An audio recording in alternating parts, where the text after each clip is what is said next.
don't wanna be here. I just wanna live free. I don't wanna live in fear. They don't wanna see me in the nighttime. They don't wanna see me in the nighttime. They don't wanna see me in the scope side. Red light, headshot, missed it, my time. They don't wanna see me in the nighttime. They go to bang, I am a great with the weight. Whether 22 or the 38, that is 60 ways for you to die. Best to call your bitch and go get a skate. It's gone, you don't belong. Red on your face, you overdrawn. If you got my money, it wasn't alone. I want it back, I ain't talking about jack. They don't want me in the city at night. They don't want me in the city at night. It's my city and it might get shitty and it might get gritty in the morning light. They don't wanna see me in the night. I'm about to put you in the chokehold. I'm about to show you something that you should know. You never know. Waist, baby, don't change, baby. Man, keep it head tight, keep it tight. Don't wanna see me that I get thrown about me. Even you're the man, you're the man. Listen to me, dog. We don't need the talk, you don't need the scream, you don't need the bump. You make the judge, you make the down. Kitchen and you on the rap. Spaceships running in, taking over, shooting stars. Will they follow? I just know I can take this over. I just know I can run you over. They don't want me in the city at night. They don't want me in the city at night. It's my city and it might get shitty and it might get gritty in the morning light. Hello, hell no. I'm about to put you in a chokehold. I'm about to show you something that you should know, but you never know.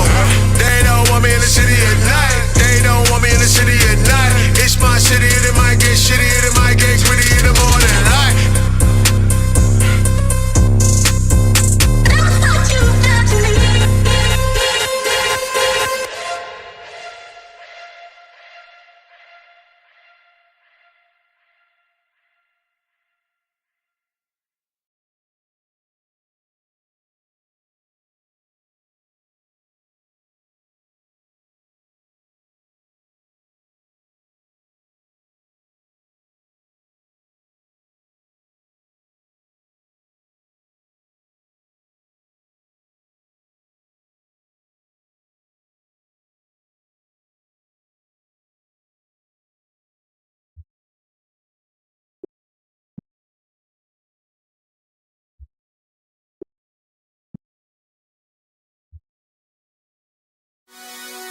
I couldn't wait for you to come and clear the cupboards,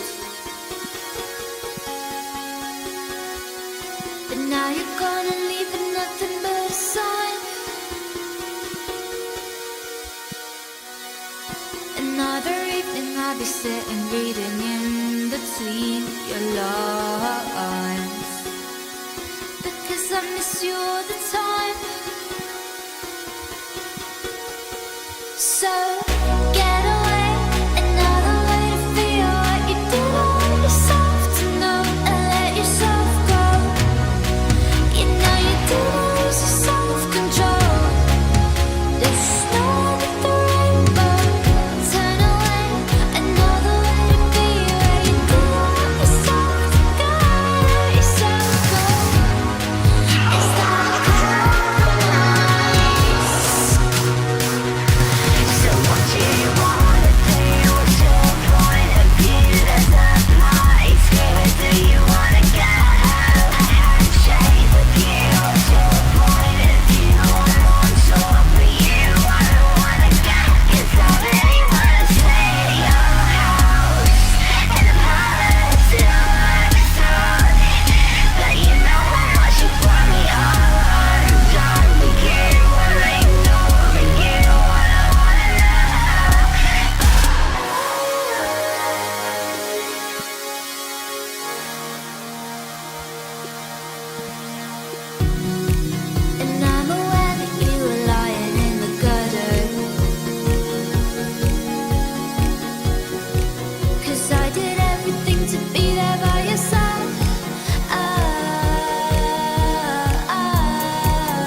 This is Audible. To do. Thank you, Ina said, holding up a checkered shirt which looked similar to what she normally wore. Moss felt guilty accepting praise from a woman who had just lost her son into the system they were working so hard to fight. "Are you gonna take him to Sea City?" Joe asked. Gibbs was watching Ina pull the skirt under her bathrobe. "Give the girl some privacy," Joe admonished. "Yeah, he's a man of great fucking subtlety," Ina laughed. "They will probably take him there." "Question him." "Torture, you mean?" Joe said, darkness in her voice. "You're going to try to get there before that happens," Ina explained, and turned to pull on a shirt. Moss noticed the scar on Ina's back, the exit wound from when Warden 99 had shot her. Grimy had offered to smooth the skin, to leave no trace of the event. Ina had said no. She wanted the reminder of all that had happened that day. "We also learned," Moss added, "that they have Sandra. I assume you know her too?" Joe was shocked, her mind racing to try and understand. "Oh shit. Byrne drowned himself for months after she died. After we thought she died, anyhow." "Can you tell us about it?" Gibbs coaxed. "You knew Byrne. Weren't much of a talker except a cuss," Joe said, sitting at the chair beside her desk. "Just said she died how she lived, fighting for what she believed. There was one night where he was hardly conscious. He said he left her to die, that she made him. I asked about it when he was clear-headed, but he just said he must have been drunk. Don't know much more than that. Sad to think he died with that on his soul." "We can take solace in the fact that he died the way he thought she did, fighting for what he believed in," Moss said, more to himself than the room, but Joe nodded. "That's something, anyway," she said quietly. "So, how you going to get my boy back?" "We need to get outside the wall," Ina said. She had pulled a black t-shirt with Nirvana written across the front over a long-sleeved gray shirt. She had set her micro-dyed hair to black and was pulling it into pigtails with loose twine from the floor. Gibbs was staring at her in a way Moss had never seen his friend look at anything. "You need a hookup?"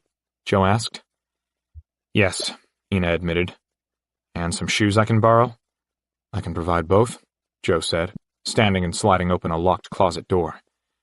"Have to keep my shoes locked away. My daughter kept trying to put them on and falling all over the place." "Cute," Ina said with a slight smile. "Not as cute as it sounds," Joe corrected. "You heading to the Berg from here?" "We are, if that's where you know someone," Ina said, pulling on a pair of black combat boots. "Should have known you'd go for my military gear," Joe said, raising an eyebrow. Ina replied with quiet pride. "Byrne taught me well." "Sure did.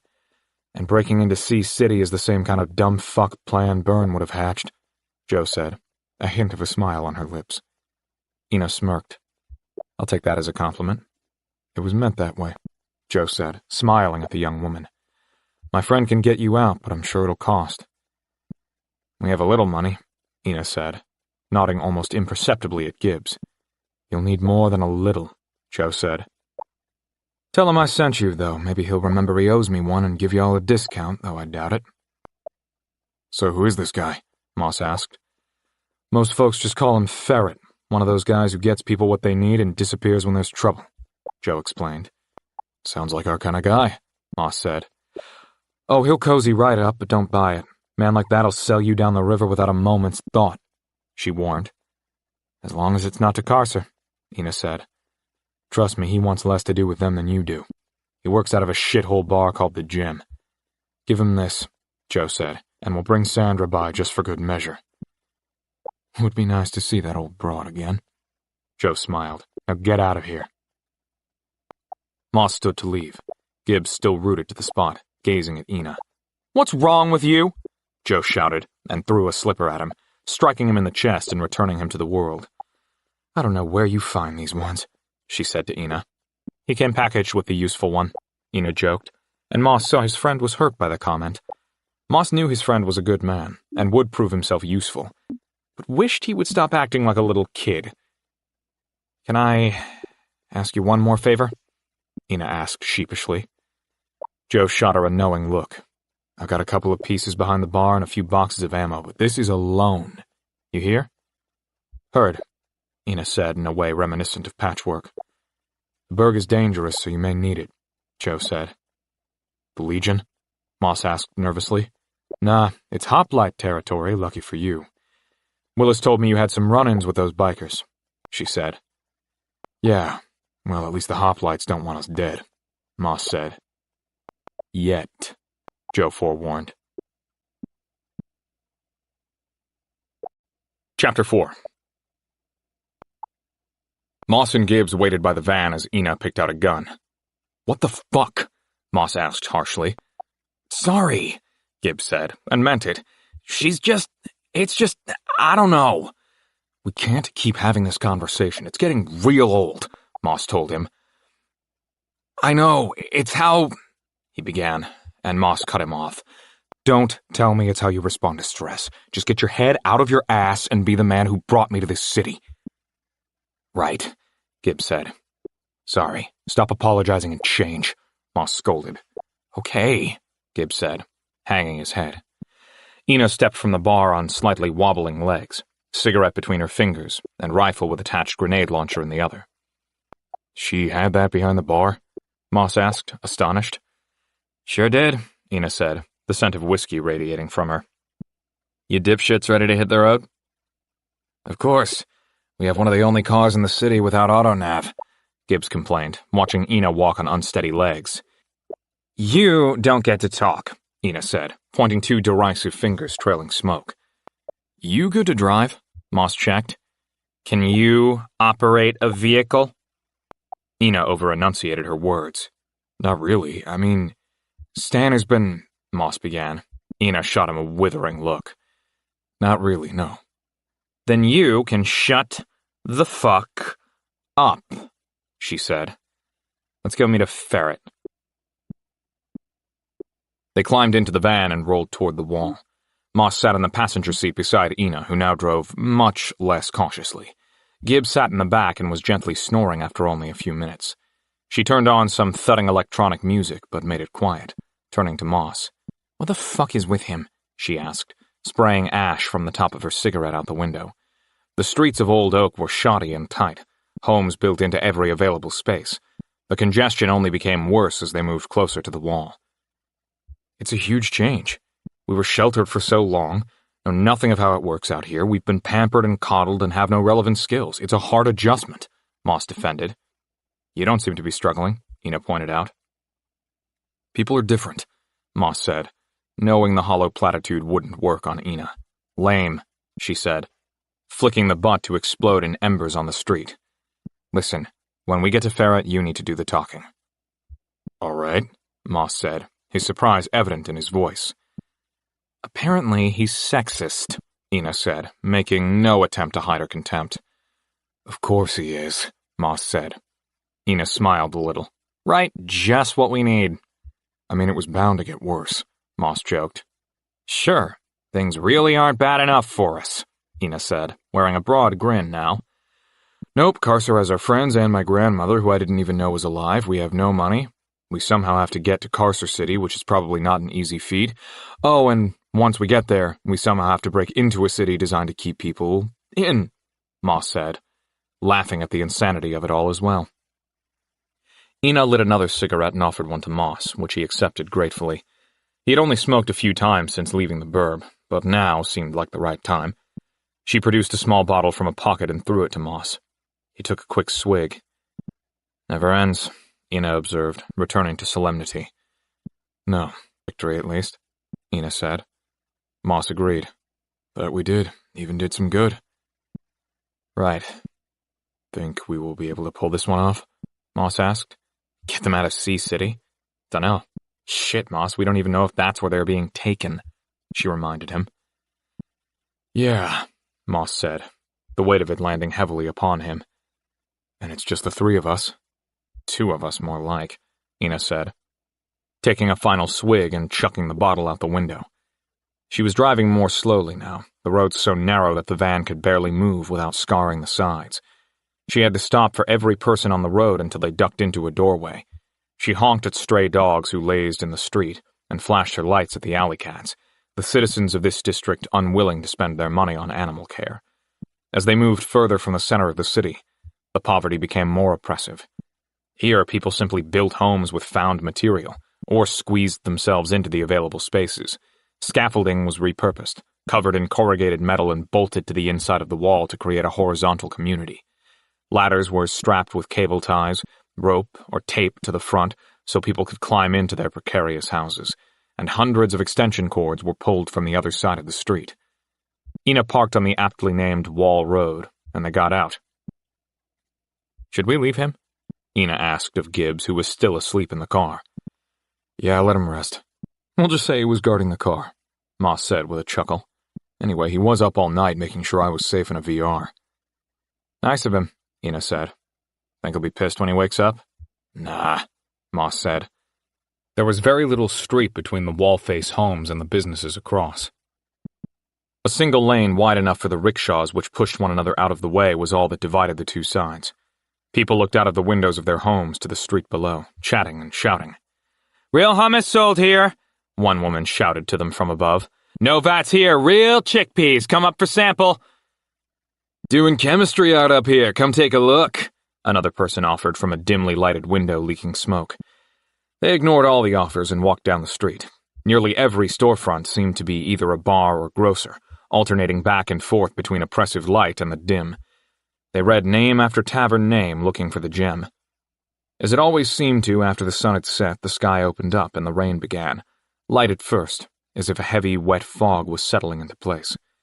Everyone in the street felt the shift, and soon most were going about their business under awnings. One building shone brighter onto the street than the others, and as they approached, they saw why. It was a massively tall affair, built of glass and clear plastic only.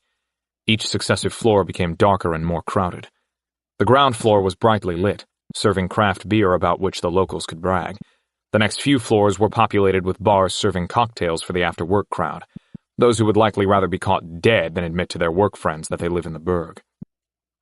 The several top layers were dimly lit, with flashing lights and dance music which thudded dully down to the streets. The name Gem was projected on the front of the circular structure, the word frenetically dancing about the front. Moss looked at all the people moving about on all the layers. "We should have asked what Ferret looks like," Moss said. "I did," Ina said. "Should have known," Moss admitted. "And he looks like a fucking weasel, apparently," Ina said with a snort. "I guess I shouldn't be surprised," Moss said as they approached the front door where a drudge sat, serving as a bouncer. It sat on a stool and tilted its metal head at them as they approached. "100 each," it said in the factory default voice. "Steep," Ina said, pulling Gibbs's money card. "Sneaky," Moss said. "Stole it the second he mentioned it," Ina bragged. Moss smiled. "I would expect nothing less," Moss said, and Ina bowed with flair. The drudge scanned the card. "Bartenders are going to love you," the drudge said sarcastically in its electric monotone. "Cool kids think you're so hip paying in this old-timey way, but it's really just inconvenient." "They programmed you to have a fucking attitude but didn't give you a voice? Really nice," Ina observed, smirking at the machine. It groaned, an unnatural synthetic sound. "Really clever. Think you're the first to point that out?" the drudge asked, handing the card back. "Just get in there before I beat your ass." As they walked through the door, Ina hissed over her shoulder. "Prick. What did you say?" the drudge asked, standing from its unnecessary stool. Moss grabbed her by the shoulder and pulled her up the stairs. She was snickering.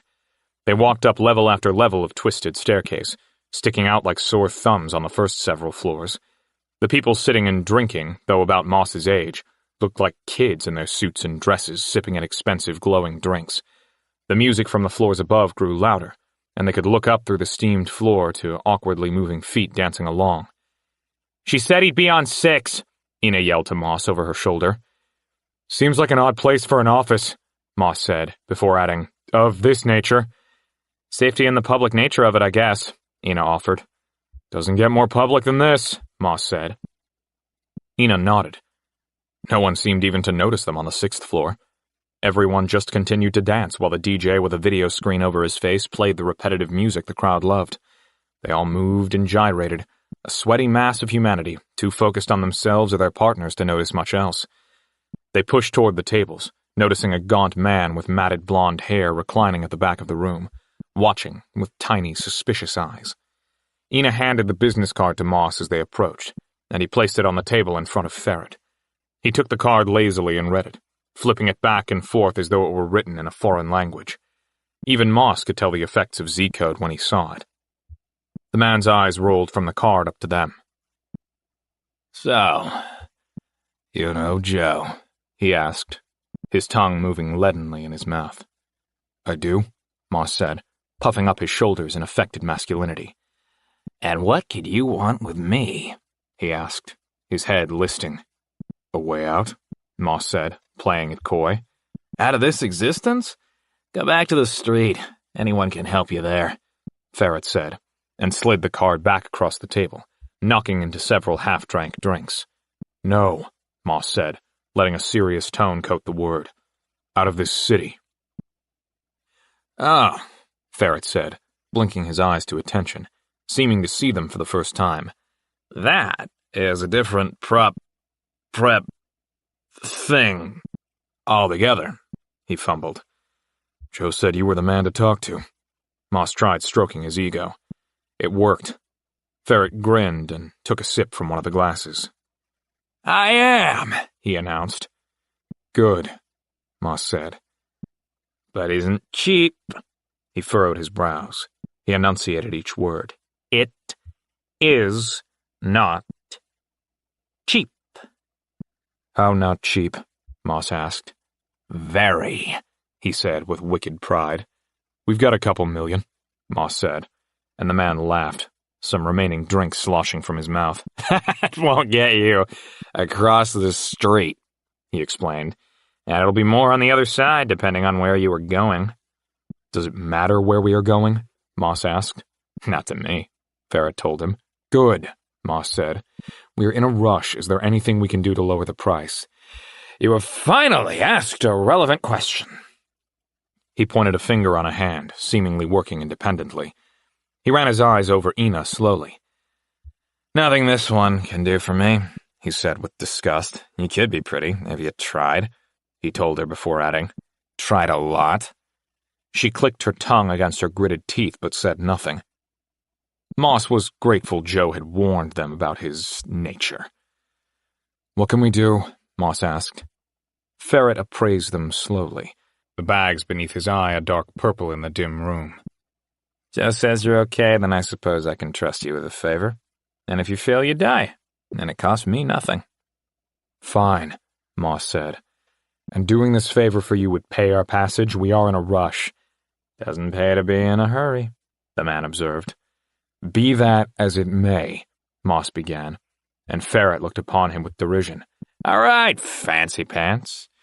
You can do this thing for me this very moment, and leave tonight," he said. "There is a man down the road who has begun taking my business. I need you to ask him to stop. If you take my meaning." "We are not assassins," Moss said, and the Ferret raised his hands innocently. "I simply asked you to make him stop," he reiterated. "How you go about that is none of my business." "Right," Moss said, ready to be done with this conversation. "Who's the man?"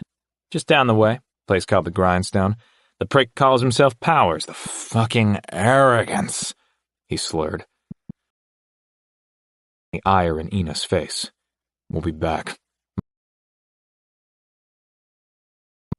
They hurried through the crowd and moved quickly down. "Time for fucking side quests," Ina hissed. "Should count ourselves lucky that he's willing to bargain. We need the money," Moss said. "I know," Ina admitted, her voice still hard. "I don't mind killing some prick." "Me neither," Moss acknowledged, "but I didn't want him to think it was that easy." "Smart," Ina said with a smile. "Wouldn't mind putting a bullet in that asshole's head, too." "We need him," Moss said, before adding, "For now." Ina grinned. Chapter 5. They checked on Gibbs, who had shifted and was now stretched out across the back seats. Ina rolled her eyes at him and mocked, "So helpful." "Hopefully we won't need the extra gun," Moss said, shifting nervously. "Let's just get this shit over with. Ina said, slinging the rifle across her back, careful to close the door quietly. They hustled quickly down the road to the Grindstone, a seedy bar stinking of spilled beer. The bar was populated with bikers from the Hoplites MC, the Telltale Vests a dead giveaway. They approached the bar where a beefy, bald man looked at them with exhaustion. "Place isn't for you," he told them. "Here to see Powers," Ina said, ignoring his comment. "Oh yeah?" he asked, licking his lips. "And what do I get?" "This one'll give you a blowjob," Ina said, hooking a thumb to Moss. The bartender smirked. "Yeah, fuck you too then." "Powers is in the back," he said, pointing to a door flanked by two more bikers, watching a TV in the corner. "Thanks," Moss whispered sarcastically to Ina as they stepped away. "Gotta know how to talk to these dimwits," she said with pride. Approaching the thugs, she said, "Here to see Powers." "What's that to me?" one said, turning his tribal tattoo-covered face to them. "Nothing, I guess," she said, and stepped right past him, swinging the door open. "Hey!" the other shouted, and grabbed her by the wrist. She countered him in a flash, spinning his arm and pressing him to the wall as the man in the office looked up from a screen in his desk. Moss raised his hands and spoke to the man, feeling the press of a gun barrel against his temple. "Powers, we would like a word." The man behind the desk stood, the suit he wore stretched tight from the musculature beneath. He had a long, pointed mustache and wore sunglasses, though the room was poorly lit. "Let them enter," he ordered the guards, and Moss felt the gun pull away as Ina loosened her grip. They stepped in and Powers waved a hand, the door swinging closed behind them at his command. It was just the three of them in the room now, and Moss considered pulling his Kingfisher and being done with it before realizing how foolish a move that would be. "We hear you're a man on the rise," Moss ingratiated. Ina shot him a quizzical look, but played along. "The type of man who can get things done," she added. "You heard right. Though you have me at a loss, I don't normally admit strangers," he said, walking to them with an extended hand. "Che and Marley," Moss said, and they all shook hands with cautious courtesy. "And I presume there is something I can do for you," he suggested. "Something we can do for you," Ina said, picking up on Moss's plan. "Even better," he said, clapping his hands. "Comes with a price," Moss added. "Everything comes with a price," Powers said thoughtfully. Moss noticed the image on the screen in the desk. Full-body scans of both he and Ina with the augments and mods highlighted. He saw his mechanical legs, which looked real to the naked eye, but appeared clearly in the scan, and his neural implant at the base of his skull. It was larger than he realized, wrapping in and around his brain. Ina was a mess of upgrades, different spots glowing all over the scan. "We can work out an exchange, perhaps?" Ina suggested. "Depends both on what you have and what you want," Powers said, all business. "What is it that you want?" "Passage to the outside," Moss said. "Now, that I can provide," Powers said with a crocodile smile, displaying a mouth of gold-coated teeth. "And what is it that you can offer me?" Moss lowered his voice ominously. "A warning?" "If it's about that fucking badger, I already know," he said with a dismissive wave of his hand. "You know he wants you dead?" Ina pressed. "Him among many," Powers said, disappointment in his tone. "I got excited when you made short work of the paid help, but you obviously have nothing." Ina crossed her arms and planted her feet. "We were asked to kill you." "But you didn't, and couldn't," he said, pulling his nose up at the bridge, revealing an implanted mesh in the nostrils. "If you so much as thought about raising a weapon in here, this room would fill with a neurotoxic gas so quickly you would be bleeding from your eyes before you could even swing that thing from your back. I'm sorry you came all this way for nothing, truly." Ina offered in a desperate gambit. "What if we do him?" Powers' lip turned up slightly.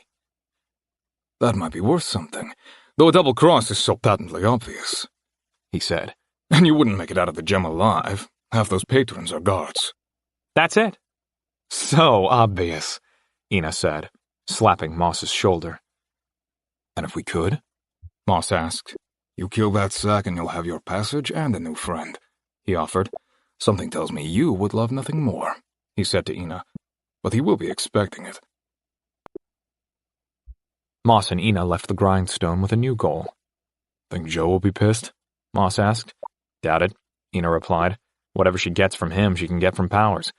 With our help and hoplite allies, he'll be running the burg in no time. That can only make Joe's life easier. Plus, this is all assuming the second part.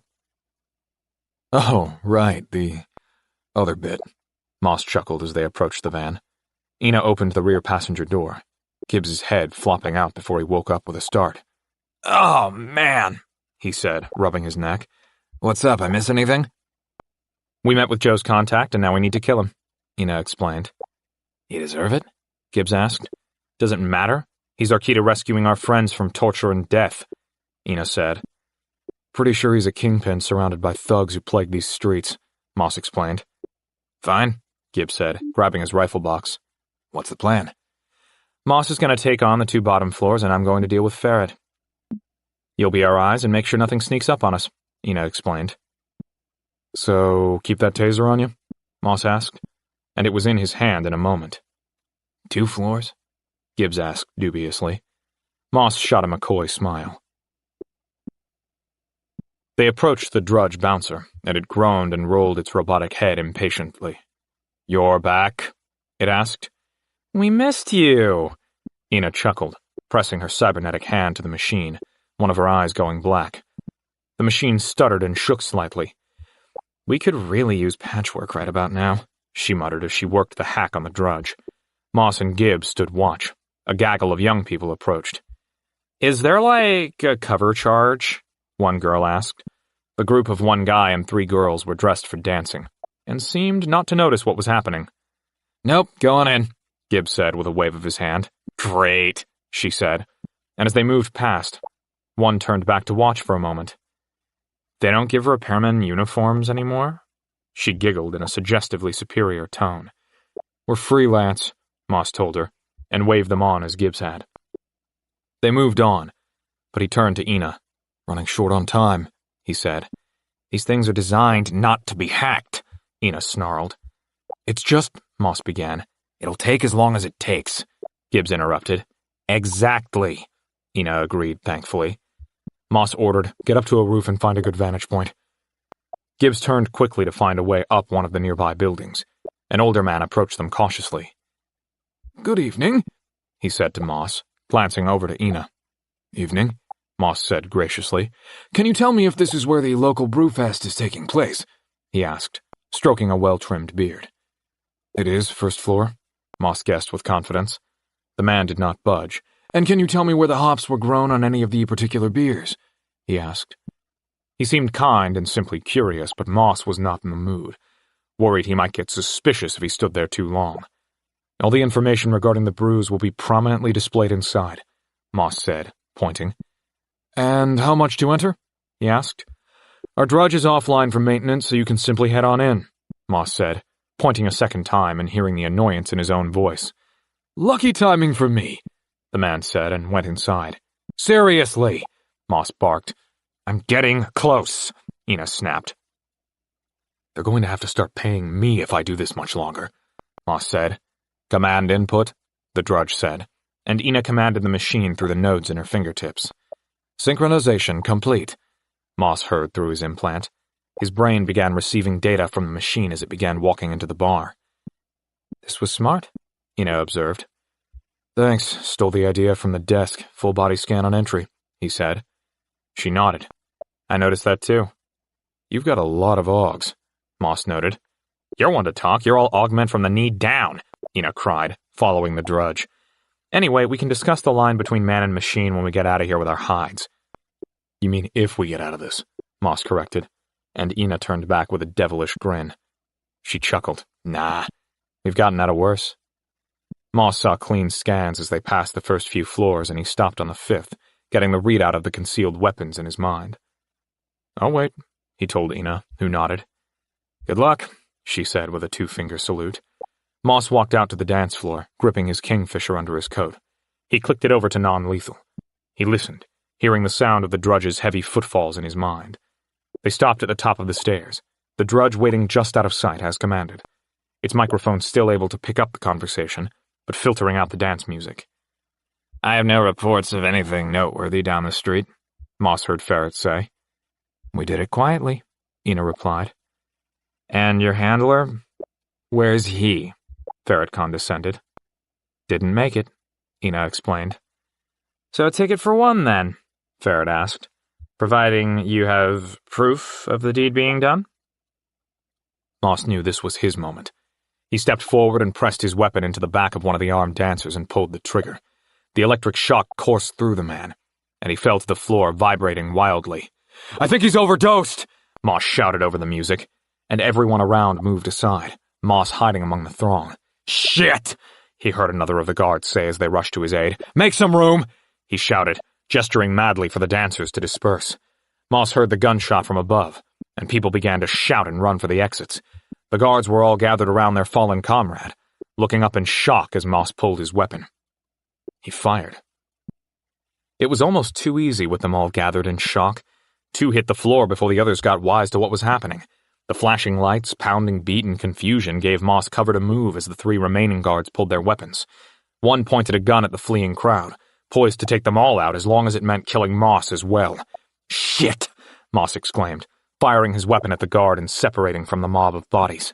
The guard fell as Moss ducked behind a table, which shattered into pieces as the other two opened fire on him. He kept moving, allowing his weapon to cool. Glass rained down on him as the two guards moved closer. He checked his battery. Enough for one more shot. He got to his knees and dashed for the next table, bullets whizzing around him and exploding the floor and glass wall beyond him. He felt hot pain as a bullet grazed his head. He smelled blood and singed hair. The gunfire stopped as the two hid behind another table while they reloaded. Moss moved to another table while they were distracted, looking at the battery. Still only enough for one shot. He remembered standing with Stan before a weapon rack. Anything he could want on offer. Want to upgrade? Stan had asked. Moss had simply shaken his head, happy to use the weapon which had gotten him that far. He regretted that decision now. If he got out of this alive, he would most certainly upgrade to a better weapon, or at least something with better battery life. The two guards popped up, trying to get a fix on Moss. He pulled the trigger and the blue light zipped across the room, sending the guard to the floor while the other wheeled to take aim. As he raised his weapon, his neck burst open with a spray of blood as a massive round from Gibbs's rifle passed through him. He clutched at his throat, blood cascading down his body. Moss gave a thumbs up to the window as he ran upstairs. The next floor was too quiet. The drudge stood like a statue, one of Ferret's henchmen no doubt having used a kill switch on it when they realized what was happening. Moss saw bodies littering the floor. The music had stopped, the rhythmic lights flashing to silence. Ferret lay dead in his chair. From behind the DJ booth, a man stepped out with a gloved hand cupped over Ina's mouth and a pistol to her head. He was young, a mere child, and looked terrified. Moss knew a wrong move could get her killed. He was aligned with the window such that a shot from Gibbs would hit Ina as well. Moss figured the kid's glove had a transmission dampener so they could not communicate without speaking, or she would have warned him. Moss squared his shoulders, aiming the pistol. The boy looked at him with terror but demanded, "Put it down!" "Your boss is dead. Don't throw your life away for nothing," Moss pleaded. "My boss has bosses. I'll be the man if I bring you assholes in." His voice cracked as he spoke. "Put your weapon down and just walk out," Moss said, sliding his body to the side. Ina shifted in tandem, and the kid readjusted, pointing his weapon at Moss. Ina did not wait for the dance to continue, so Gibbs could align a shot, quickly bustling from his one-arm grip and pulling his other down over her shoulder. His arm cracked, and he screamed out as she pulled the pistol free. She wheeled and kicked him to the ground, pointing his gun at him. He held up a hand.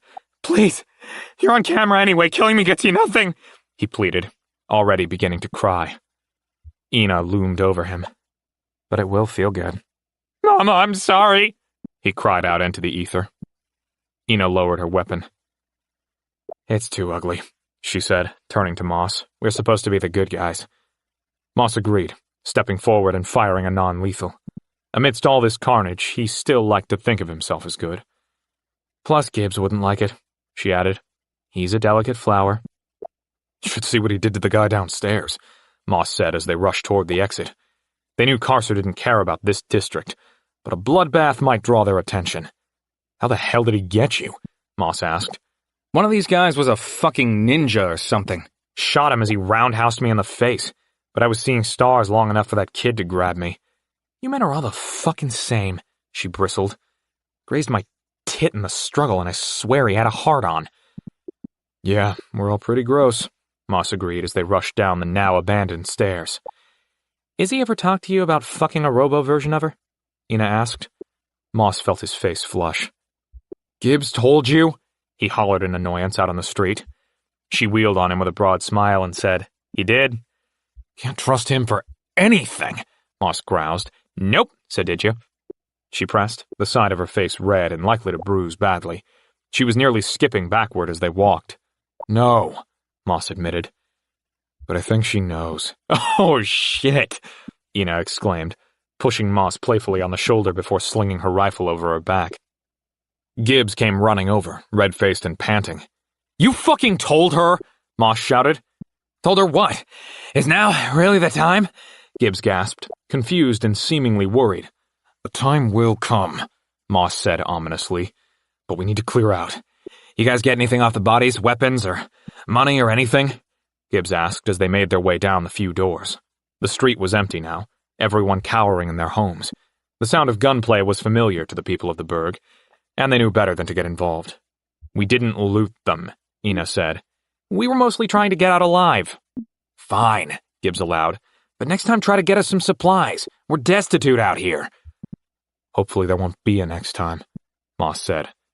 There is always a next time, Ina intoned. Chapter 6. They stood before Powers, who was grinning with surprise. Where have you three been all my life? He asked with excitement. Efficiency like this, I could have taken over the whole neighborhood years ago. We are good at some things, Moss allowed. Don't be so modest, he said. You did in an hour what the idiots outside couldn't plan in a year, and I've been trying, I'll tell you that. The adrenaline had worn off, and Moss was now too tired for this man's enthusiasm. You caught us at a desperate time is all, said Ina modestly. But her pride showed through. Lucky for me, Powers said. One of them mentioned that Ferret had bosses who would be none too pleased, Moss led. No doubt, Powers said. But that is for me to sort out, and right now I am the power in this district, so I'm not scared of any retaliation. As for our reward, Moss asked. You have it, and more, Powers said chipperly. He seemed like an athlete after winning a big game, and Moss knew now would be the time to get what they could. We need some supplies for our journey and what comes after, he said. I'll take you to my storeroom myself, and you can take whatever you need, Powers said graciously. But they don't do runs at night, so tonight we celebrate, and in the morning you'll be on your way. Thank you, Ina said. It is truly my pleasure, Powers responded. May I ask you one question, as we are but new friends here? Certainly, Moss said, though he expected what the query might be. Who are you? Well, as I mentioned, Moss began, and Powers waved a dismissive hand. Not the fake names. I mean, who are you? He pressed. Better if we don't say, Ina nearly whispered. For all of us. Understood. Powers winked. Let us go to my restaurant, and eat and drink in celebration. You may shop thereafter, and I will set you up in one of my apartments before your long trip. I presume it's better that I also don't ask the destination. Correct, Moss said. So it is. Powers smiled, opening the door and leading them from the office. The thugs beyond looked on the three with a mixture of surprise, anger, and jealous respect. He turned to the bartender. I'm walking away, clear the streets. I'll send a crew, but the streets are already clear, boss, the bartender explained. Of course they are. Wonderful. Just wonderful, he said, rubbing his hands together in excitement. He strode out onto the empty street and took a deep breath of heavy night. Eyes watched from windows along the wall side of the street, but no one made a sound. He spread his arms wide and strutted down the street with his eyes closed for a moment, the lights from the bar windows glistening off his head. The three walked behind him in silence, watching uncomfortably. A few hoplites followed behind, looking threatening, though there was no one to intimidate. Rickshaws and bicycles lay abandoned along the narrow space, their owners likely cowering inside the nearest building. Powers tripped in a pothole but steadied himself quickly. You know what I'm going to do? He asked no one in particular as he pointed to the deteriorated road. When no one spoke, Gibbs filled the silence. What's that? I'm going to give back, he announced with pride. How? Gibbs said, as it seemed no one else would. I'm happy you asked, little man, Powers said over his shoulder. With that prick gone, I expect I will take all his business in the neighborhood, and will become even richer than I already am, though I am already enormously wealthy. But unlike Ferret, I will give back to this place which has raised me. Raised you? Gibbs said. Don't you have a bit of an accent, or were you raised in a Russian corner of the city? Powers laughed. It's a bit of both. I was born in Novosibirsk, but my mother wanted a better life. Stop me if you've heard this one. She signed a contract and moved to the great BA city. As is always the case, she had not read the fine print, and she worked in a robotics lab for nearly no money and began borrowing from the company to feed me and my brothers. You know the con from here. The company offered her new contracts as a condition of the loan, and she quite actually died at her desk. And that's why I want to give back. The people here all suffer.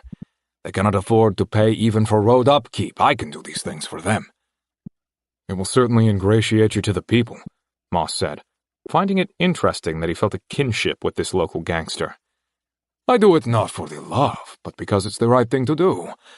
One should always help those who help them, he stated.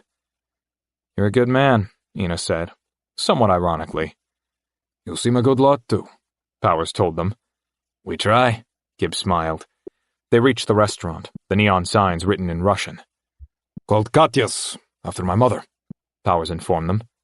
That's nice, Ina said.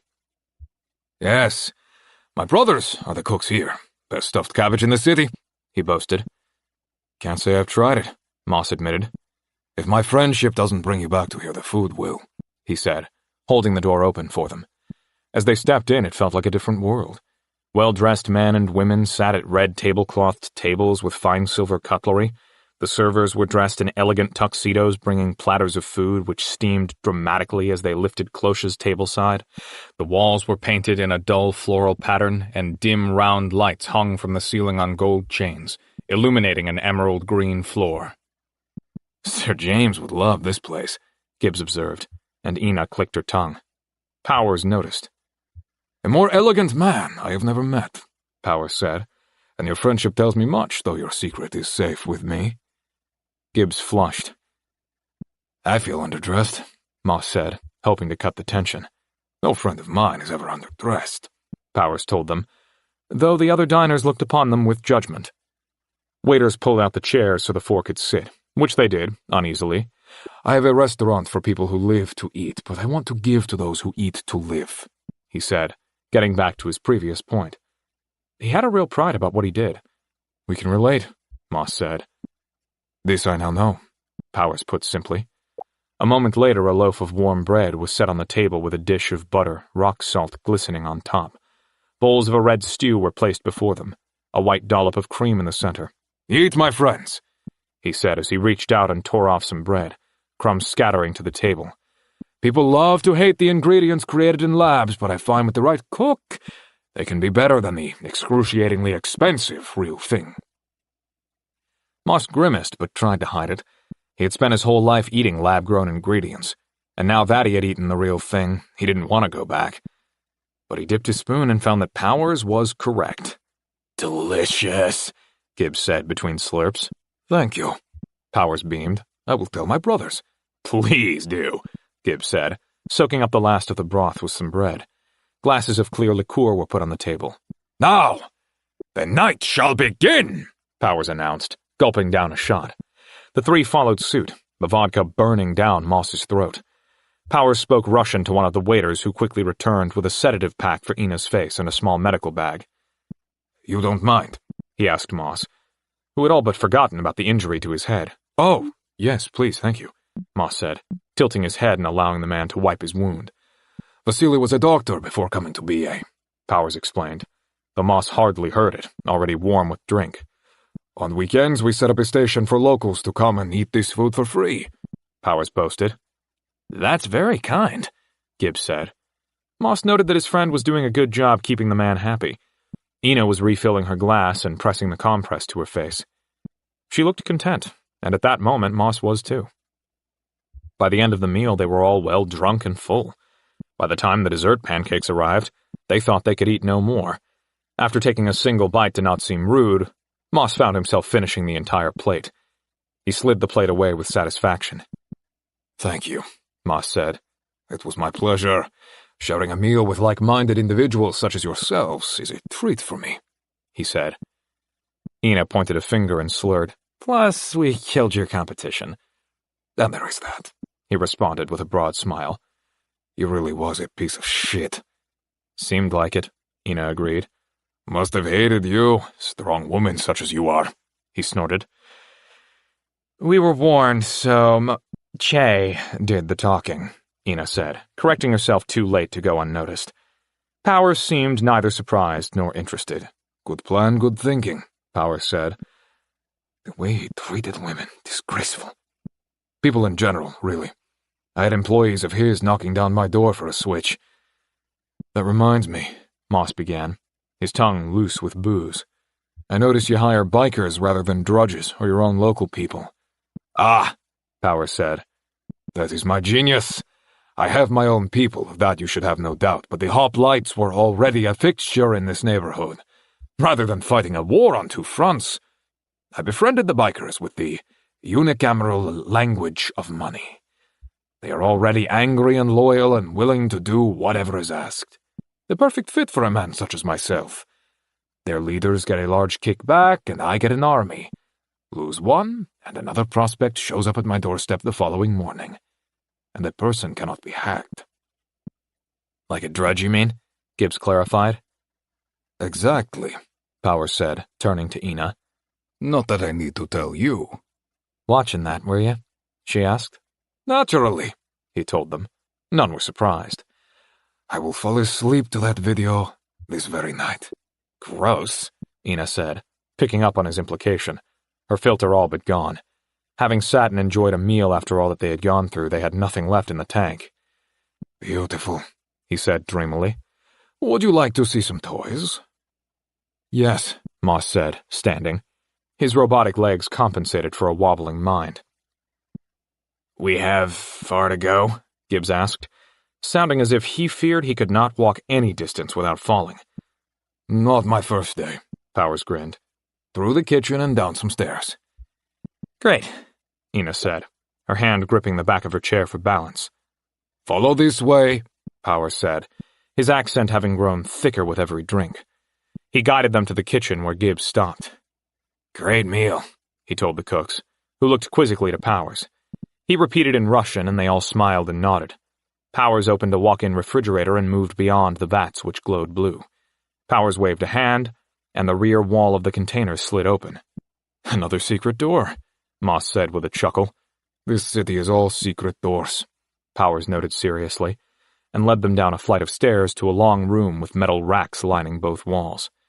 The fluorescent lights were painful, and he and Gibbs found themselves shielding their eyes. Ina's adjusted automatically, and Powers had kept his glasses on even through dinner. Whatever you desire, Powers said with a sweeping motion, before picking up bags from a nearby shelf and handing them out. Moss had been in rooms like this before, but never with a blank check. They all grinned.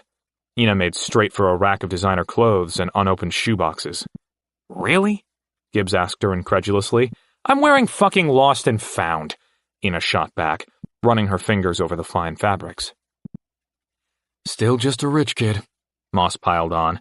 Eat shit, Moss, she chided absently, lost in the clothes. Moss walked down the long corridor to a line of Kingfisher pistols. He had become accustomed to the feel of them and didn't want to have to adjust too much. Moss saw a sleek black pistol with enhanced battery, auto-targeting, and 4 settings where his had 2, lethal and non. He picked it up and noted the weight. It was much heavier and of sturdier build. Never seen this style before, Moss told Powers as he watched them shop. It's not on the market yet, he said with a clever smile. Fell off truck, as they say. And I can just... Moss began. Take it. As I said, whatever you desire, Powers said, enjoying their excitement. Moss passed Gibbs, who was unfolding and retracting long rifles. Moss began to look at Dermidos bodysuits, each with its own purpose. At the end of the line there were several he did not recognize, and he beckoned Powers to join him. You have quite an eye, Powers said. It's a good thing I like you. Moss looked at him anxiously. Yeah? This is made from off-world compounds. Tech which has hardly yet reached our planet. Has dial here by the wrist and can alter to fit your needs. Camera blindness, thermal adjustment, naked eye cloaking, anything you could dream of. Truthfully, he explained. And we can just take 3? Moss asked sheepishly. These I may want back, Powers said. We could compensate you when all is said and done, Ina offered, walking over and stuffing a duffel bag full of clothes. Money I have, he reminded them. This is much more difficult to come by. Intercepting trade routes among the stars is not so easily done. I'll bet, Gibbs said, now paying attention too. But for now, you may take them, he said, and the 3 snatched them off the rack. Ina backtracked, and Moss saw her pause before a row of weaponry. She pulled a handheld beam weapon and admired it with a solemn smile. Moss recognized the gun instantly as the line laser which Byrne had carried. Though slow to recharge, the weapon fired a devastating flat beam which made short work of man and machine alike. Powers gave her a calculating look, but said nothing. He'd like that, Moss said. I think so, Ina agreed, and silence hung in the air. It's been a long night for you, and an even longer day awaits. Shall I take you to the apartment? Powers asked. One last thing, Moss said, and looked to Ina, who nodded. Do you have any Carcer attire? Chapter 7. The apartment to which Powers brought them was a shrine to opulence, styled in sleek black and polished chrome, screens on every wall with every item controlled electronically. Hexes have nothing on this, Gibbs said, and turned in the direction of the open kitchen. Wine, please. A long, slender countertop made a noise from beneath before opening, an open bottle of wine and 3 glasses rising out. He grinned with excitement and hustled over, pouring the dark liquid. He turned, a sadness in his eyes. Moss knew what he was thinking. I know it's wrong for us to live like this while our friends are, well, wherever they are, but we can't leave until the morning. And we earned this. True, Ina agreed, grabbing a glass. There is nothing we can do for them tonight, and we have been through a lot ourselves. We have, Moss agreed, picking up a glass. What do you think is happening to them now? Being processed, Ina said, taking a sip. The torture probably won't begin until they get them to the city. Really? Gibbs asked in astonishment. Carcer won. They have them now and probably won't be in a rush. The assholes will take our friends to a controlled environment so they can do what they want how they want. Won't they want to know? Moss trailed off. You're not that important to them now. Gotta figure they think you're just some bub out in his own. They probably figure they expect to fish your corpse out of some gutter in a few days, she said, looking at her glass and adding, This is really good. How long before they get to the city? Moss asked. Probably a day. Those guys will stay strong, though, until we can get there. It'll be toughest on Judy. Carcer sees things in black and white. Biotech augmented and not, male and female. They won't respect Judy's wishes, Ina said, not looking up and tracing the rim of her glass with her fingertip. This fucking world, Moss snarled. Judy's a tough nut, though, Ina said. But seriously, we can't dwell on this shit all night. Telling us or yourself? Gibbs asked. She looked up, determined to shake the sadness. Moss took a sip of the wine, the flavor coating his tongue. He took a second sip. Oh, he exclaimed. This is something. The rich know how to live. Ina looked up at him with amusement. Think you're on the wrong side of this thing? Maybe, Moss replied in exaggerated consideration. Gibbs and Ina smiled. I'm just saying I would oppress a lot of people for wine like this. Then you are halfway there, Ina said with a laugh. Silence followed a moment. Gibbs turned to Ina. Can I ask you something I've been dying to know? No, I won't sleep with you, she answered with a sly smirk. Gibbs turned a bright crimson. That wasn't it, he stuttered, taking a gulp of wine and wincing. Your name? What about it? She asked, playing dumb. It's unusual, Gibbs said, so straight-faced that Moss couldn't help but laugh. As opposed to Moss, Ina said, pointing a finger. At least Moss is a word, Moss defended. When I first heard your name, I assumed it was spelled E-E-N-A. That makes no sense, Ina said, though the amusement was obvious. Because Y-N-N-A is pretty normal, Gibbs cried out. Fine, I give up, Ina said, raising a hand. When I was little, my baby brother couldn't pronounce my name, so I started going by Ina. Happy? You have a brother? Moss and Gibbs asked in unison. She had expected this question, and her face dropped. He died when I was very little. Sorry, Moss said. How? Gibbs asked. I mean, sorry too, but how? I didn't think the rich had much in the way of mortality. Fell down a staircase. Not much anyone can do for a broken neck, Ina said. It was a long time ago, and I hardly remember it now. Not knowing what else to say, Moss repeated. Sorry. It is what it is, Ina said. Now, Gibbs, what's with you and the old-time stuff? Moss groaned, and Gibbs punched him lightly. I think I just like the simpler time. Movies filmed with real actors on real sets. Everything now is so produced. Can't tell the difference between the real and the digital. So loud and flashy, it's exhausting. What is your favorite type of old movie? She asked, sounding genuinely interested. Westerns, Gibbs said, without having to think about it. Moss had always watched as his friend forced uninterested people to listen to him wax on about the things he loved. And he was happy that for once in his life someone actually wanted to know.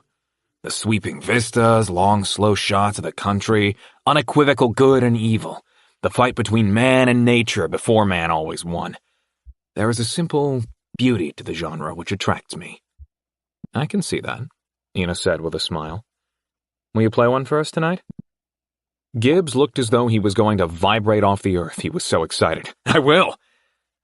While we are being honest, Moss, what do you remember of your parents? Ina asked. Not sure I'm in the mood for truth or dare, Moss said quietly. Oh, please. If this were truth or dare, Gibbs would have me streaking down the hallways as quick as he could, Ina chided. That is true, Gibbs affirmed with a laugh. I just want to know, Ina said. I knew your dad as a very different man than the one I'm sure you did. That's what's so weird, Moss began. I didn't know the man who wanted to take down Thuroko, the man who helped form this group. I knew a simple, hard-working version who was just Dad, you know? He was just the guy who wanted to tuck me in at night, the person who would sit and watch the Tigers with me for hours because he knew I loved it. When you first showed up at my door talking of big plans, I had no idea what that could be about. It was nothing the people I knew as my parents had even prepared me for. It showed, Ina said. I know it, Moss said with a little smile. I have flashes of memories. The moment so scary that the brain wipe couldn't fully erase it. The lights coming through the door, my father calling out to me as he was dragged away. It's like remembering a dream, a thought so vague that I can't quite get my hands around it. I don't know if this makes any sense. It does, Ina assured him. And my grandmother, the woman I didn't recognize being beaten by 99, she was a kind woman who loved to give me little trinkets when she came to visit. I never knew she was a warrior, a tough woman who made those around her stronger, a woman whose death could crush the soul of the toughest man I ever met, he said, thinking about Byrne getting drunk night after night in Joe's saloon. I ever tell you how I met Sandra? Ina asked. No, Moss said. It was the early days of all this. She and Byrne were only beginning to bring people together. Grimy had brought me in, and Byrne was beginning to show me that I could use my skills with purpose. But the whole thing felt like a boys' club, even with just the two of them. A few days in, Sandra showed up, back from some mission. She was bloody and bedraggled and pissed. She took one look at me and just said, "What the fuck is this?"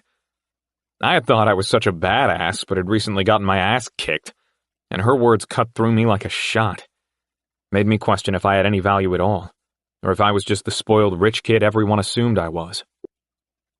Byrne just told me to give her time, wait it out. But I was butthurt and proud and stormed out. Back on the street, I was trying to run a scam on a wealthy businessman, but I was pissed, and failing miserably. He was about to call Carcer on me. The gig was up, but Sandra walked over and hollered at me like I was her daughter. The businessman thought I was just some runaway and backed off, thinking I was going to get worse from my mom than anything Carcer could do to me. Sandra looked on me with pity and told me I would need to toughen up if I wanted to run with them. I know now that Byrne sent her after me, but at the time, it was what I needed to hear. She began training me too. Her and Byrne taking turns showing me the ropes. Maybe the woman I am now. I'll never forget how she saved my ass when she still thought I was just some stray. I want to know that woman, Moss said. Ina smiled softly at him. You will. I wish I was so confident, Moss replied. Gibbs gave a weak smile. Hope is what we have. Moss looked at Ina. Ever been outside the city? Not really, and I'm guessing you haven't either, she said. And though Moss noted the evasive answer, he let it go. Sorta, Moss answered. I mean, never physically. What does that mean? She asked, never having investigated his life in the burb too deeply. My job was to control a drudge who worked outside the walls, he stated. Right, the ones who were supposed to be uploaded with your personalities and replace you, she said. Exactly. My days were spent seeing the world through his camera out in the fields, mostly crops and solar panels. I would repair the machinery, he explained. Tell her your drudge's name, Gibbs smirked. You're the fucking worst, Moss stated. You know I regret it. Plus, you told her about the relief aid. I had to tell someone. And there are so few people to gossip to anymore, Gibbs defended, though he was obviously amused. Or you could just not gossip, Ina put in. Not that it wasn't hilarious to find out. I dislike both of you. Moss took another gulp of wine as the others giggled. Its name was Moss, too, Gibbs shrieked with glee. At that, Ina let out a hearty laugh and quickly covered her mouth with her hands. Very clever. Right? Gibbs guffawed. Moss tried to turn the page. So, while I have never been out in the world, I have worked in it remotely, he said. But the other two were having far too much fun. We should get a cat and call it Moss 3, Ina joked. What about Moss Jr.? Gibbs piled on. Lord Mossington the 12th? Ina snorted through laughter. Mossamillion Mosslebottom, Gibbs shouted. The room fell silent as the two attempted to concoct more names. Mossy... something, Ina said. But the moment had passed. Are you two quite done? Moss said. Where did your name even come from? I'm shocked I never thought to ask, Gibbs said. No idea, Moss said. I never thought to ask either. I know, Ina revealed, instantly gaining their full attention. I'm getting sick of realizing how much more you know about my family than I do, Moss said. And it was true. The first time I ever heard about you, I asked your dad where that name came from, she told them. And you didn't think to tell me when we asked about yours, he shot. Assumed you knew, she said innocently. Let's have it, Moss said, making a beckoning gesture with his hand. He said it was a joke. Your grandmother always said she was a rolling stone, but she wanted security and stability for her family, before realizing what Thudico actually was, she said. Oh, Moss said, thinking about his father. What? Gibbs asked. A rolling stone gathers no moss, he told his friend. Dad loved expressions and turn of phrases like that, so if I were the thing which held our family in place, I would be moss. He really did love those things, Ina agreed. He would always say, I need that like a moose needs a hat rack. Moss finished with a groan. Ina laughed. Right. Is now the time where you tell us you really want to see a moose? Gibbs asked. Yes, Moss said plainly. You want to know what the most striking thing about the outside is, Ina? She nodded, leaning forward on the countertop. Bird calls. What? Ina said, genuinely perplexed. The trilling of birds. You never hear it in the burb or the city, but out in the fields it's a constant sound. The drudges are programmed to filter it out. But a friend of mine... Is he? Gibbs interrupted. No, Moss said. Ricky? Gibbs pressed. No. A friend from engineering. Will you let me finish? Moss groused, and Gibbs fell silent. A friend told me that if you turn off the filter, one could hear the sound of the wild. It is wonderful. It's just I didn't really think you had friends, other than us, Gibbs put in. Sounds great. Ina rescued the moment. To be fair, there are birds in the city too, Gibbs said. Yeah, pigeons, falcons, and vultures, it's not the same thing, Moss said, tiring of his friend. Should we watch a Western now? The three plodded over to the couch, Ina bringing over the wine bottle by one finger stuck on the top. The couch automatically shifted under their weight, extending footrests under their legs. This is the most comfortable couch in the world, Gibbs said as he put on the movie. Part 2. Chapter 8. A soft chime rang in the apartment as the autoshade dissolved off the windows, allowing in the light of day. Moss's whole body ached and his head pounded. He licked his dry lips, the taste of stale wine nauseating in his mouth. The chime rang a second time and he saw Ina stride over to the door, fully dressed for the day ahead, her hair shimmering yellow now. "Morning, sunshine," Gibbs said, stepping into view. He handed Moss a pill and a glass of water. "Seems so tired we let you sleep a little longer." "What time is it?" Moss asked, throwing the pill in his mouth and slurping at the water before realizing it was vodka and gagging. Gibbs chuckled. "Just let the pill do its thing. You'll be right as rain in a minute," he said. "The alcohol gets it working faster." "You could have warned me," Moss sputtered, the liquid leaking from the corners of his mouth. Gibbs smiled. "That would have been way less funny." Moss looked him over. He had the bodysuit on under clean gray jeans, which hugged his legs, and a shirt with specifically tailored tears. A new muted black leather jacket fit snugly on his frame. He was freshly shaven, having given up on the wispy mustache he normally sported, and his orange hair was spiked up. "She did good," Moss observed hoarsely, thinking that his friend really did look better dressed like this than in his usual baggy attire. "You think? I like it," he said with pride, pulling on the collars of the jacket. "She get me anything?" Moss asked, looking to Ina, who was speaking to Powers at the door. "Nah," Gibbs said sadly. "She said your style suits you." "Oh, how nice," he said, sitting up painfully. The new Kingfisher had been pressing into his side overnight, the digifoam unable to contour to the awkward shape. The drug was already working, and his hangover was fading quickly. "I have time to shower?" "Think so. And I made breakfast for you. Bacon and eggs with orange juice," Gibbs said. "You cooked?" Moss exclaimed. "The kitchen helped," Gibbs admitted. "And coffee might suit me better." Moss stood slowly and made his way to the bathroom. The pain he had been feeling quickly replaced by a singular pressure on his bladder. After reluctantly forcing himself from the shower, Moss emerged into the main room of the apartment to find his plate in a warming nook. He pulled it and joined the three at the table. "Now we are all here, I tell you the plan," Powers said, Moss forking the food in as he listened. "I have packed some provisions for you with the specifications of your transporter. She will take you as far as the first town, but from there you will need to make further arrangements for the next leg of your journey. The world is strictly patrolled and unsafe for people, so the trip will be perilous. If you have any remaining business in the city, I would take care of it in the next short while." "The networks in here are secure?" Moss asked, suspecting he knew the answer. "No more secure networks will you find anywhere," Powers affirmed. "Good." Moss stood, his plate already clean of food. "I want to make a call."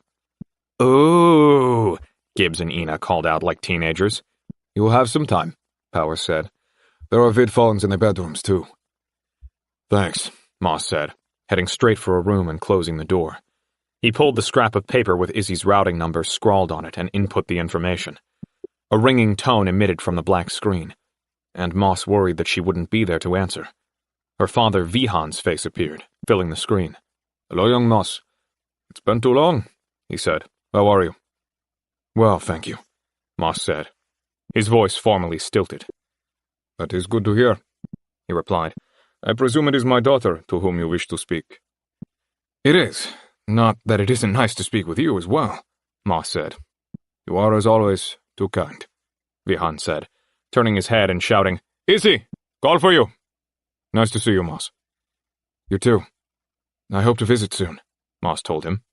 "That would please me," Vihan said and stood, exiting the frame. Moss stared at the blank yellow wall at which the camera pointed, his heart racing.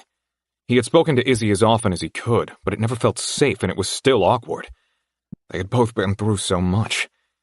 Izzy appeared in the frame, her hair fluttering as she sat. She smiled. "You look rough." A lot has happened, Moss said. With you, that's never a good thing, she replied. It isn't, Moss said gravely. I'm going to be leaving for a while and just wanted to say bye in case, he said, dropping his head. Oh, was all she said, and the silence held.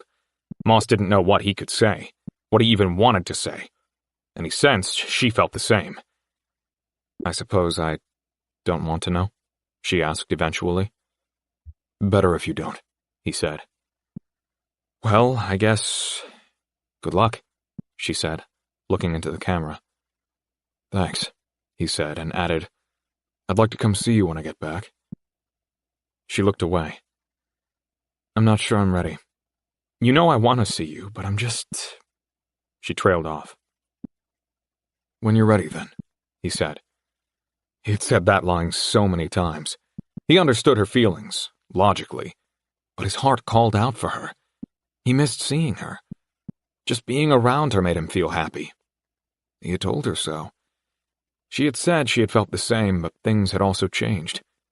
He knew it, much as he didn't want it to be true. You'll call again when it's all over? She asked, indicating an end to the conversation. I will, he promised. Good.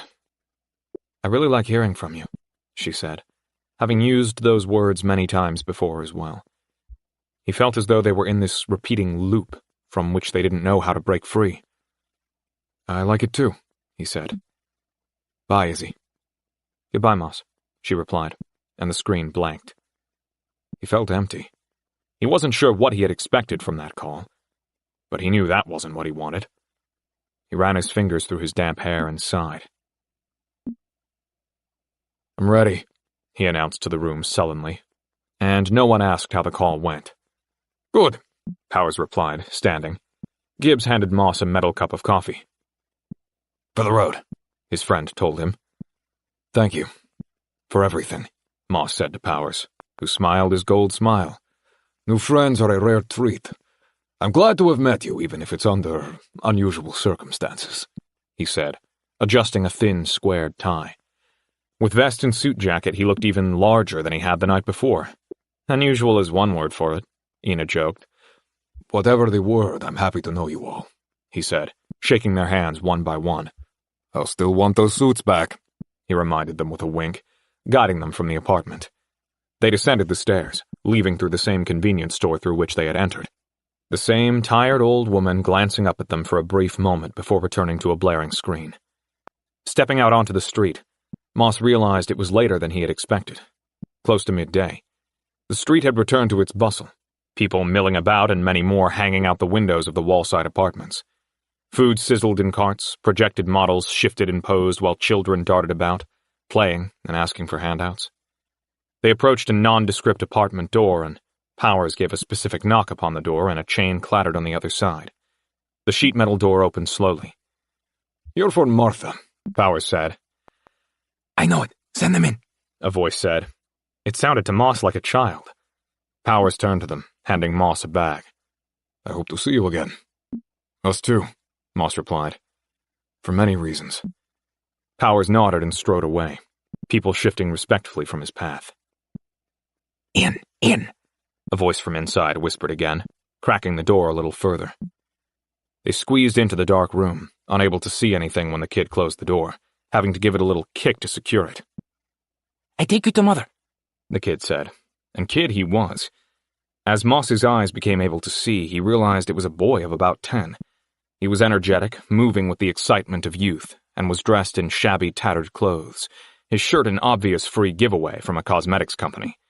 He had olive skin and big brown eyes, which caught the slight light streaming through breaks in the metal. He guided them rapidly down some pressed earth stairs to a nearly empty room with a dirt floor and artistic posters of various cities peeling from the walls. Sit, the boy said, gesturing hurriedly to a bench which consisted of little more than 2x4s on cinder blocks. They sat. Glancing around the dingy Spartan room, Gibbs observed, This is ominous. You expected something fancy? Ina chided. After last night, I've become accustomed to a certain lifestyle, he joked with a nervous smile. Pretty sure that's the last of that lifestyle we are likely to see, Moss said. It's about to get a lot grimmer from here, Ina added. The room rumbled, the entire back wall grinding slowly open. A woman entered, calculating eyes under a low brow line. Her jet-black hair was graying at the base and pulled into a tight bun.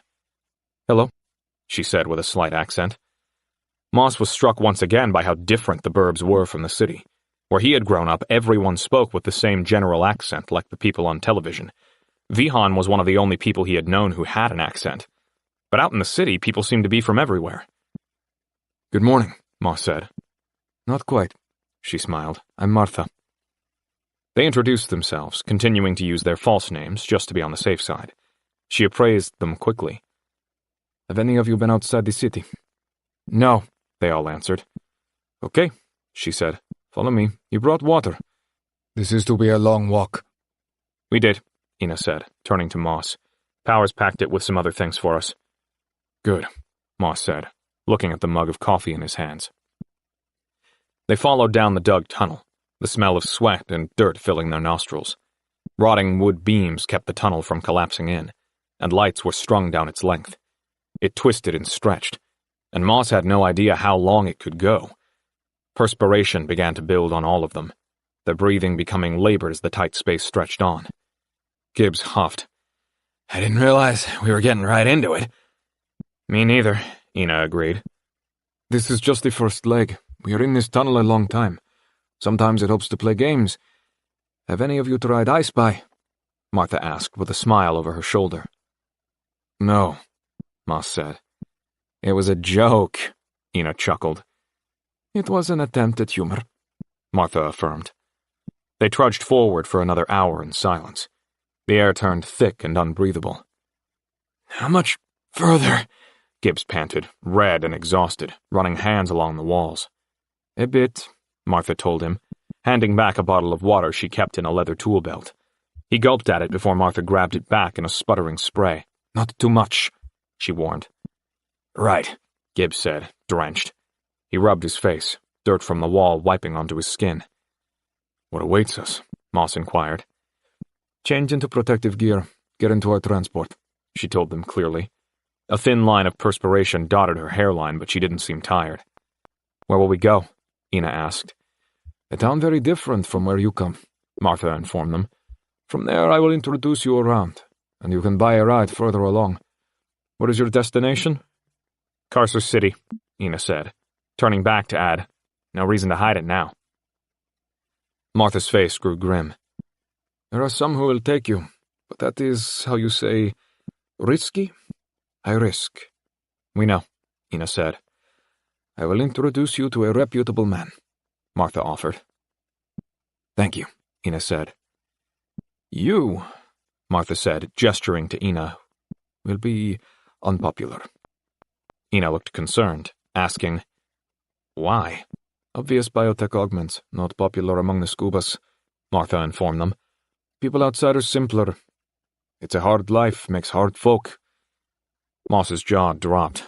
He should have known. It was obvious, but he hadn't thought of it. "Scubas?" he hissed derisively. "Yes," Martha put plainly. Moss snorted and Gibbs joined in. Ina looked at them with confusion. "What?" "They were the bane of my existence in my old job, running raids on our facilities, stealing tech, destroying, pilfering supplies. Anything you could think of, they did it," Moss complained. "That's a good thing," Ina reminded him. "Sure, yeah, I know. I mean, I see that now, but you have to understand. It's just, they were so annoying, and every morning, too, would tell me about some damage, and I know it's a good thing, and Thuduko is evil, but it was still annoying," Moss sputtered, thinking about the scubas. "Well, get over it, they're the good guys now," Ina said. "Even still," Moss said, annoyed, even though he knew she was right. "Good guys may be a bit of an overstating," Martha said. "You seem to have no love for the people you work with," Gibbs observed. "The outsiders live a very different life, as I've said. They look on us with scorn," she stated. "I'm getting nervous," Gibbs said. "Correct," Martha affirmed as they finally reached a wooden door which she opened with a key. "Hopefully, we won't need," she told them, pointing to oxygen tanks. "Please," she gestured, and they all began to strap the tanks to their backs. "Purifiers are in the car, but if we break down, We use this. You break down a lot? Gibbs worried. No, but good to be safe, she said. The lights were strung around many wooden beams to provide a soft light. A garage door lay on the other side of the room, built into the earth. Martha pushed the base of the door down with her foot before sliding it up and open. A bunker was set into the earth on the other side. 3 walls of concrete and an automated door surrounded a van hovering over a charging pad. Satellites and cloaking devices adorned the top of the vehicle. The tanks were heavy and shifted awkwardly on their tired bodies as she slid open a side door and they clambered in. The seats had been modified, cut away in large pieces to allow for the tanks. The bacteria is airborne, Gibbs clarified as Martha pulled herself into the front seat and turned on the computers. The disease seems to be. Outside the researchers study it, but it is high risk. From what they have said, a spore kills the host and uses the brain to carry it, she explained. Gibbs seemed excited. Wait, you're saying it kills the person and uses their body to infect others? Is a headshot all that kills them? You have a strange attitude about this, Martha pointed out. Do you know little of the disease? We know almost nothing, Moss told her, cutting Gibbs off. We know it killed a huge amount of the world's population, but little else. We know not much more. Spore, fungi, bacteria, all these words are used. But actual information is uncommon, she said, opening the garage door and driving forward into another where the vehicle was washed. Aides rolled down the windows as a final door opened to let in the afternoon light. We steal the liquid from the misters to coat our cars. Dangerous work. Part of why this endeavor costs so much. Everything about your work sounds dangerous, Moss said, settling into his seat. Accurate observation, Martha agreed, pulling on well-worn driving gloves and carefully pulling the van out into the wide world. Gibbs and Ina had their faces nearly pressed against the windows, and Moss glanced out of the rear. From the outside, the massive doors were covered in brown concrete to give it the appearance of dirt, and the entire structure was covered over with earth. As they pulled away, Moss could see the fields of massive spires spraying the mist, which kept the city safe from infection. The city loomed behind, tall buildings glinting in the sun. The van picked up speed, moving quickly over the desolate land. Soon enough, the fields of Prophet Root began, stretching on interminably in every direction. In some odd way, it felt like home. Before long, the subtle bouncing and endless sameness got the better of him, and he fell asleep. Chapter 9. Moss opened his eyes as the van slowed to a halt. Ina and Gibbs were both asleep, mouths open. A little drool leaked from Gibbs's mouth. It was dark, but did not seem to be night, and Moss looked beyond his friend to see dense forest all around them, tall trees reaching into the sky to blot out the sun. He looked ahead to see why they stopped, and his heart began to race. In the road, he saw a massive brown creature with a long snout and thick fur coat. 2 smaller versions bound around, tussling and tumbling with one another. Grizzly bears, Martha whispered. There are still animals out here? Moss asked, astonished. He had sometimes seen tracks and droppings from animals as he sped around on Moss 2's bike, but he had never seen any. In the forests, yes, she told him with a broad smile. Many forests were planted with genetically altered trees that grow much faster than normal, but some ancient spots were left alone. Why? Moss asked. When the companies were clear-cutting the world, many protested. They set aside some wild places as appeasement. They could no doubt get away with tearing these places down now, as there is nobody left who remembers, but they do not. Or have not yet, rather. Moss snorted. Probably just so the managers can tell themselves they haven't taken over the whole planet. Probably, Martha agreed. They sat in silence as the animals played in the road a little while longer before disappearing into the brush.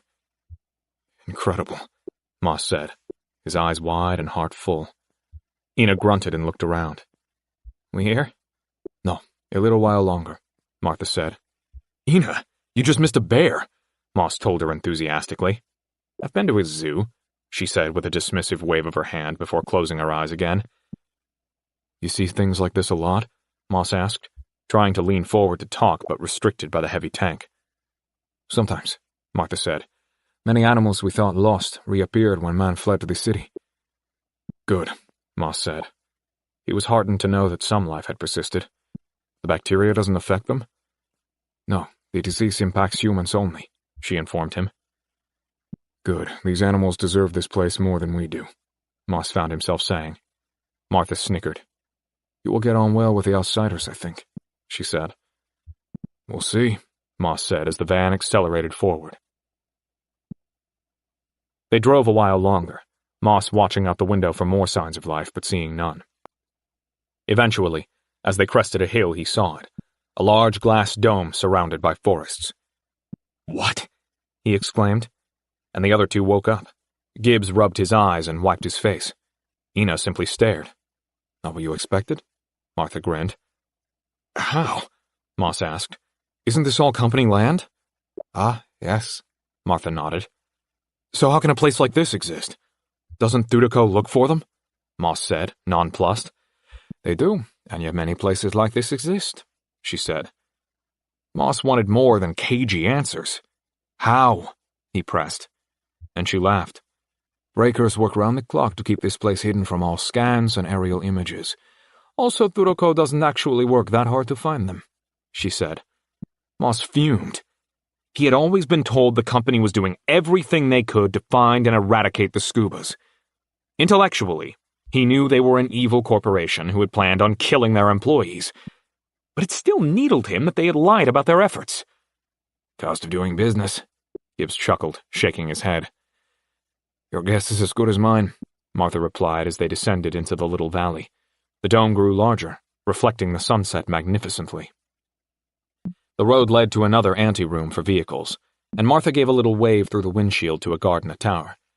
The tower connected to the dome at the base, and was surrounded by windows, so the guard up top didn't have to wear a respirator.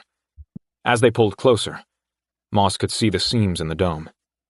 He was amazed that not only did it exist undetected, but even that it had been built. Where did they get the supplies to build something like this? Gibbs asked, seeming to read Moss's mind. Nobody now alive remembers, Martha said. She's not a fucking tour guide, Ina chided. I'm happy to try and answer questions. I just don't know many things, Martha said as the car pulled through the open doors which closed behind them. The van was once again soaked with foam, but this time it was rinsed off with streams of water. You may leave your thanks, she told them, and they hurried to pull the straps from their bodies. Happy we didn't need them, Gibbs said. Yes. Very lucky, Martha agreed. I will make introductions, but you will then be on your own. Thank you, Moss said as they all moved stiffly from the side door. A door opened at the front of the room, and a young woman entered. She was short and gaunt, with long, dirty blonde dreadlocks and thin wool clothes. She smelled of sweat and body odor. She scanned them dubiously. What have you brought, Martha? The young woman asked in an authoritative tone, narrowing her eyes at Ina. City folk on their way to Sea City. Won't trouble you for long, Martha answered. She turned to the three and said, This is Princess Petal. Princess? Ina exclaimed. Way to make nice, Gibbs mocked under his breath. Yes, Princess. My father is the king here, Petal said, her voice echoing in the small room. One of my roles here is to show visitors around, but if you cannot respect our laws or customs, then perhaps you wish to go back to the city? No, Moss said quickly. We are pleased to make your acquaintance and would love a tour of your fine town. Petal laughed at him. You're getting the hang of it. I have business in town, if you'll excuse me, Martha said and hurried from the room, leaving them with the unfriendly princess. You go to Carcer City from here, looking to turn yourselves in? Petal smirked. Moss smiled, and with an overly friendly tone said, Something like that. And who, may I ask, are you? She asked.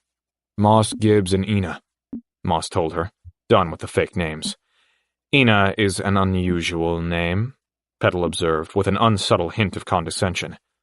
Ina seethed. I know. Shall I show you around? Petal asked, seemingly pleased to have gotten under Ina's skin.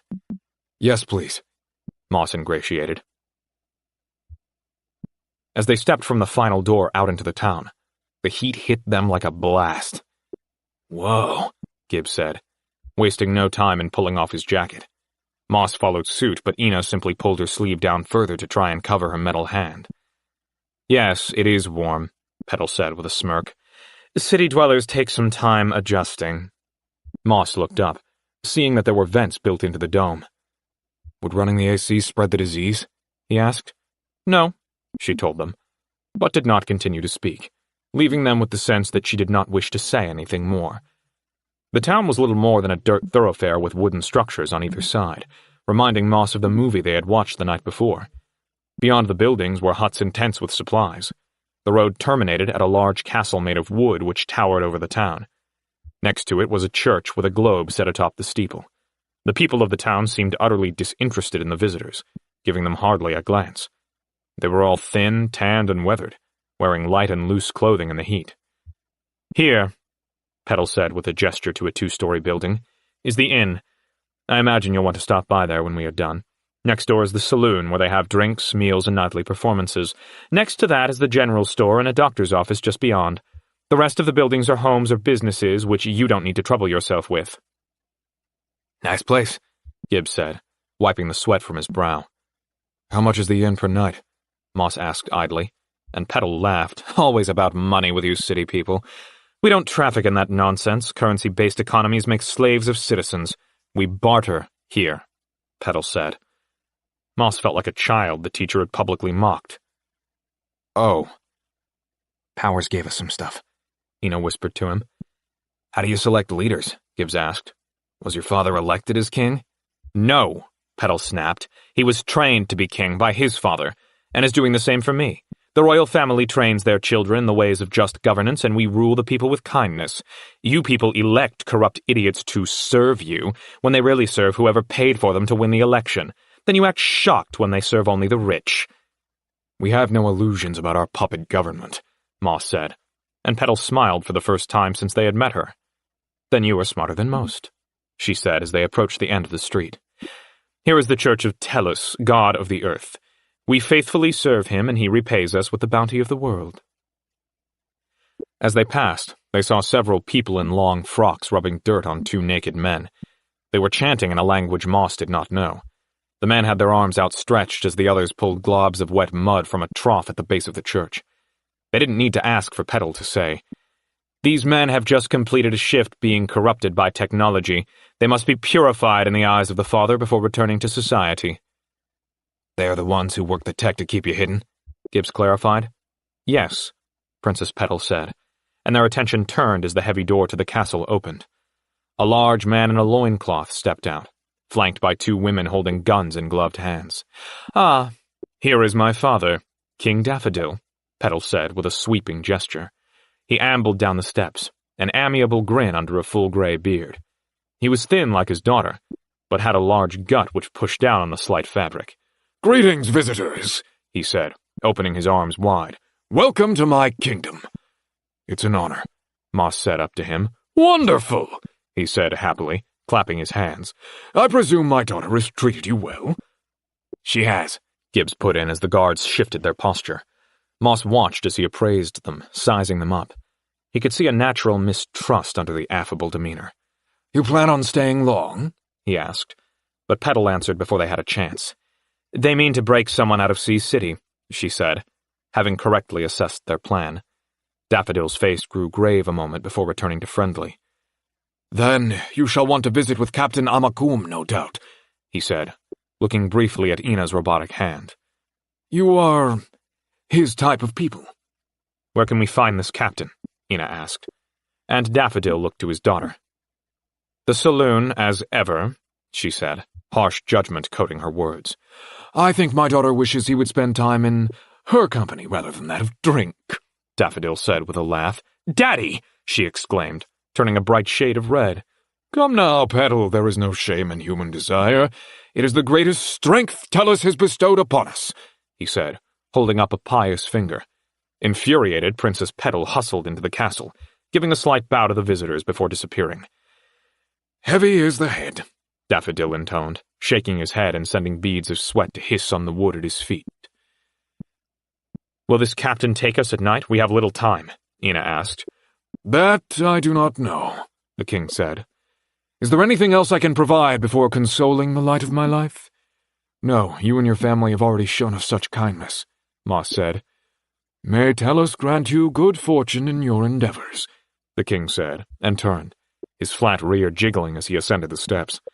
The guards did not drop their gaze from the three as they turned to head back to the saloon. Strange place, Gibbs said absently, and Moss checked to be sure the guards were out of earshot. Ina did not seem to care, saying, "Fucking dirt worshippers don't seem to like me all too much." At least we were warned, Moss said. I guess that's something, anyway, Ina said, displeased with the entire place. A young man made his way up the street, lighting torches as the light of the day faded. The heat is brutal, Gibbs said. Gotta love dipshits who loathe the very technology their lives depend on, Ina said sarcastically. Fucking idiotic, if you ask me. Moss watched as a mother hustled her young son into a home and away from them. It wasn't fear he saw on the woman's face, but hatred. I won't be sad to leave here, Gibbs agreed. Petal was lovely, huh? Ina snorted. A real charmer. What did Powers give us to trade? Moss asked, and Ina patted the bag slung over her shoulder. Car pieces, repair equipment, and some small arms. Stuff he said they would like, she said. Gave it to us while you were on the phone, Gibbs said. Is he still distant? Moss dropped his head, supposing enough time had passed now to speak of it. Seems that way. It's all weird now, he told them quietly. She'll come around, Ina offered, putting a hand on Moss's shoulder and giving a little squeeze. I'm not sure she should, Moss said pitifully as they walked up onto the porch of Drudgehead Saloon. Chapter 10. The entire saloon was constructed of wood, with a bar off to the left, a stage at the rear, and tables with chairs filling the space between. The heads and arms of Thudico drudges hung from plaques on the wall with names and dates scrawled beneath. Hard-looking men and women sat at the tables, watching a woman dance on stage. She was naked except 2 large feather fans she used to conceal herself as she moved. She played at shocked embarrassment as one by one the plumage fell away. By the time they reached the bar, she had but a few feathers left to hide her body as she continued to dance with false modesty. The audience whooped and hollered as they approached the glistening, shirtless bartender. He was too fixated on the show to pay them any mind. Moss cleared his throat. The man's head turned before his eyes caught up, meeting Moss's gaze. A broad grin crossed his dry lips, exposing a few yellowed teeth. Staring at those teeth in a room constructed of wood, it struck Moss how truly different this place was from anything he had seen before. He had known it, experienced the differences, but something about the rotted-out teeth landed on him. In the burbs, teeth were perfect, skin was perfect, hair was anything anyone could want, the world was sterile and clean, lighted and oppressive fluorescent. Even out in the city, people cared more for how they appeared than about anything else, endlessly sending pictures and updates to uninterested friends. The city itself was concrete and glass. Nothing was natural, the human body genetically manipulated before birth and augmented after. This town was different in every way. A bubble amidst the trees. Moss glanced at the robot mounted on the wall behind the bar and realized this was no sanctuary. The lives here were about technology as much as in the city, only from a different point of view, loathing rather than the full embrace. Moss's momentary trance was broken. "What can I get you, city folk?" the bartender asked, his eyes darting between them and the stage. "What's your local specialty?" Gibbs asked. "Everything we got is local," the man said graciously. Moss had expected him to be cold and hard based on the clientele and furnishings, but he seemed genuinely happy to be serving them. "Whatever you think is best," Gibbs said with a smile. "What can you offer?" the bartender asked, and Ina didn't miss a beat before placing the bag on the bar and unzipping it. "I'll never get used to a moneyless system," Gibbs said as the man rifled through the bag. He continued when no one spoke. "I mean, back at home, everything we did just came out of our paycheck, which itself was determined by output. Spent my savings on digital adornments and games I'll never see again. Wild, right?" "Ah," the bartender said, pulling a classic pistol from the bag. "This will fix you for drinks," he said. "And dinner when it comes." "Great," Ina said as he put 3 wood cups on the bar. "Also, can you point us to Captain something? Fucking heat's getting to me." "Right there," he said, pointing to a dark man nursing a drink and paying no attention to the woman and her 2 remaining feathers. The crowd cheered, and Gibbs stared as the woman was left with just her hands to cover her, as she hustled from the stage before turning to give a sweeping bow. "Like that, do you?" Ina mocked, shoving a drink against his chest. What's not to like? Gibbs protested, grabbing the cup and taking a sip. Oh, my, he said in a scratchy voice. Come on, perv, we got a job to do, Ina said, and they walked over to the captain. A brown leather hat sat on the table next to a flickering candle, and he was dressed in all khaki, a button-up shirt rolled to the elbows and tucked into pants covered in pockets. He was muscular. Not with the vanity figure of fit men from the city, but the practical muscles which came from hard work. Looking for a ride? He cocked an eyebrow as he looked up at them with red, tired eyes. We are, Ina said. Then join me, he told them in a low voice, pushing a chair away from the table with a booted foot.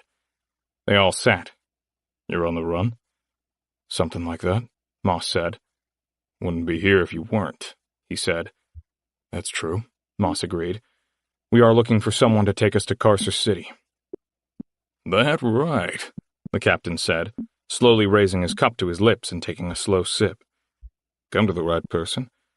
Though perhaps at the wrong time. Anders, by the way, he added by way of introduction. Moss introduced them before asking, Why a bad time? I'm pretty well drunk, he stated. But I won't be forever. We can go in the morning, Ina offered. But you wish you could go now? He asked knowingly. We do, but we can wait, Moss offered, not wanting to anger their potential ride. If you're going to see City, I'll bet you're trying to get there first, Anders said. We are, Moss admitted. The man nodded. The princess called you captain, Gibbs put in. You fly? Not anymore, Anders said, and finally raised his head to look at them. He was chiseled and handsome, the type of man Gibbs loved to complain about enviously back in the burb. I used to work colonial trade routes back in the day. Ina said, A pirate? Not that there's anything wrong with that. Gibbs tried to save the moment, but Anders was grinning devilishly at Ina.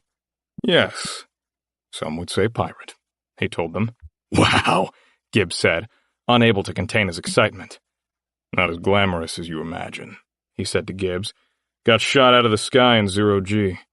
Kind of thing makes you long for good old terra firma. I'll bet, Ina said, eyes wide as he spoke. Sea City is quite a ways away. You can pay? He asked, and Ina placed the bag on the table.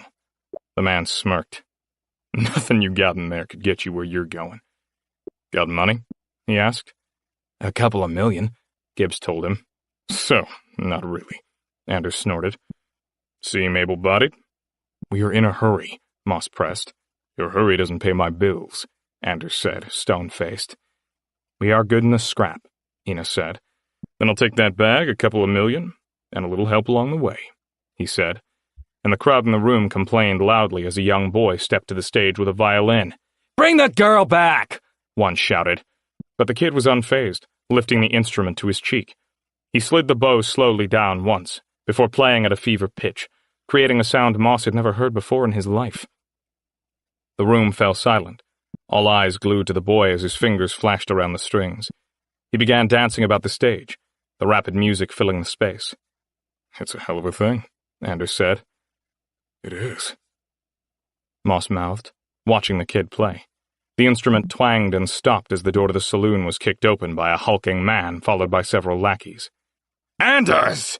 He shouted, and every person in the room turned to look. He was tall, broad, dirty, and angry.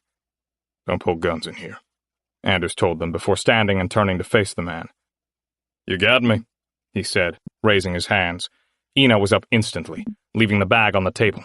Moss and Gibbs followed her lead. You knew I was running that raid, and you snaked it out from under me, the red-faced man accused, the others moving in to form a semicircle at his sides.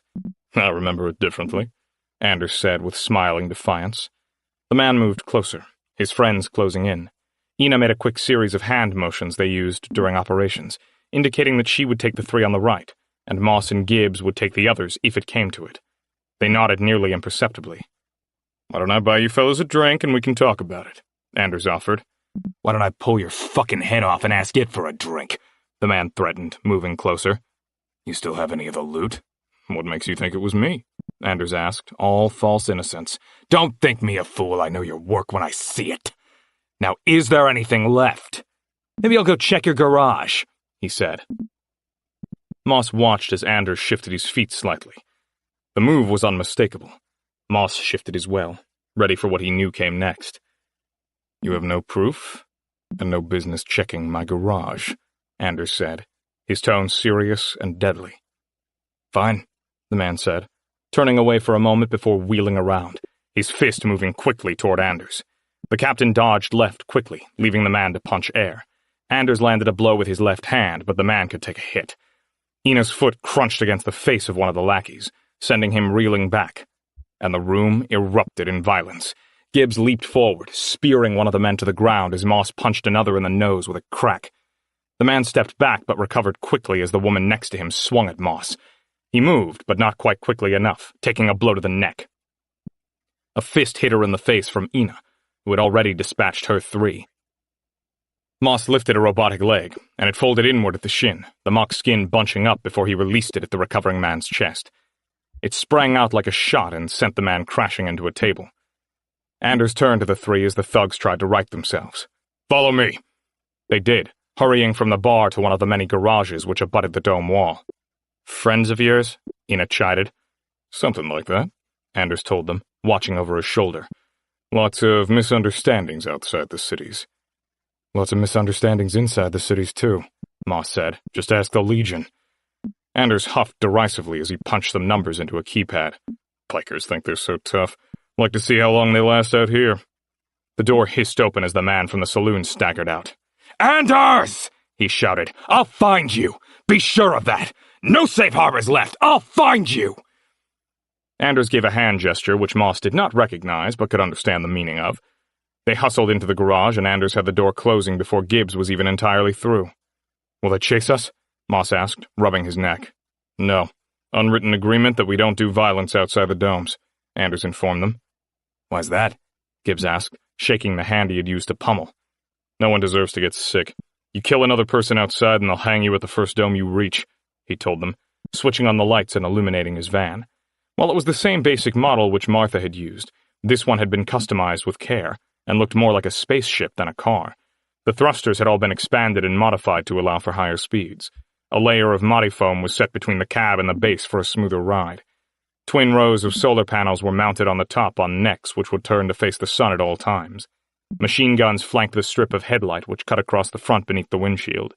Long fins protruded from the side, and one on the top alongside an interference dish. The single word Bess was painted in blue on the black exterior. Wow, Moss thought aloud. She's a beaut, Anders affirmed, seeming now much less drunk than when they had met him. She is, Ina exclaimed, running her fingers along the vehicle. I suppose you'll be getting what you wanted, Anders said, by way of a thank you for your help in there. Looking him up and down, Ina said, Doubt you needed our help. Anders smirked. Wouldn't want to show off so soon. So you'll take us to Carcer City tonight? Gibbs interrupted the moment. I will, Anders affirmed. Though it won't take just one night's ride. I mentioned it's far. Does our help pay off our ride? Moss asked hopefully. Not a chance, Anders chuckled. But it helps. We'll leave now? Gibbs asked. Unless you want to go back into town? Anders offered with a wry smile. Not even at all, Gibbs said as Anders slid open the side door. The van was spacious, with 2 long seats along the sides. A wall separated driver from passengers with a window between 2 screens. The space was clearly set up to transport people in style. There are tanks in the back, but you shouldn't need them, Anders told them as they climbed in, settling into the plush seats. What kind of work might we do along the way? Moss asked. Wouldn't you rather be surprised? Anders asked with a slight wink. Moss was not in the mood for games, and was worried what kind of action they might be seeing. No. Well then, let's say I don't want to spoil the surprise, Anders said, sliding into the front seat and turning on the computers. What's with a name? Gibbs asked, leaning forward to stick his head through the divider window as the van was foamed. Bess? Anders said. Yeah, Gibbs said. Your mom or something? Grandma. Good guess, he responded. No longer with us? Gibbs asked respectfully. Nah. Died a long time ago on Colony 1176. Named all my ships for her, he told them. You're an off-worlder? Gibbs asked excitedly. The garage door opened, and they pulled out into the dark world. Yes, Anders told them. Were you involved in the revolts? Gibbs asked. And while both Moss and Ina played it cool, they were listening intently. "How old do you think I am?" Anders chuckled. "That was well before my time. The corporate breakaway happened when my parents were children." "Oh," Gibbs said, disappointed. "I've just never met an off-worlder." "Well, before you get dreams of spaceman and the free lives in the stars, let me tell you it's exactly the same out there as down here," he said. "But the colonists rebelled against the companies," Gibbs said, quoting from his company history class. Anders laughed. He snorted. "That what they teach you? Guessing they left out the part where they rebelled simply to form their own corporate entities so a whole new slew of people could get rich." Gibbs looked embarrassed. "No. Traded the yoke of one master for another, just rebranded," Anders said. And while it was not at all surprising, it was disappointing. While teaching of the revolt, Thudoko had presented the whole situation as an ugly affair, where the colonists didn't realize how good they had it. After escaping the burbs, he thought of the revolt as being enacted by noble freedom fighters trying to rid themselves of their oppressors. "You ever want to return?" Ina asked. "Not any time soon," Anders said, in a tone which suggested the conversation had come to a close. When Gibbs did not lean back, he added, "Why don't you all lay down for a bit?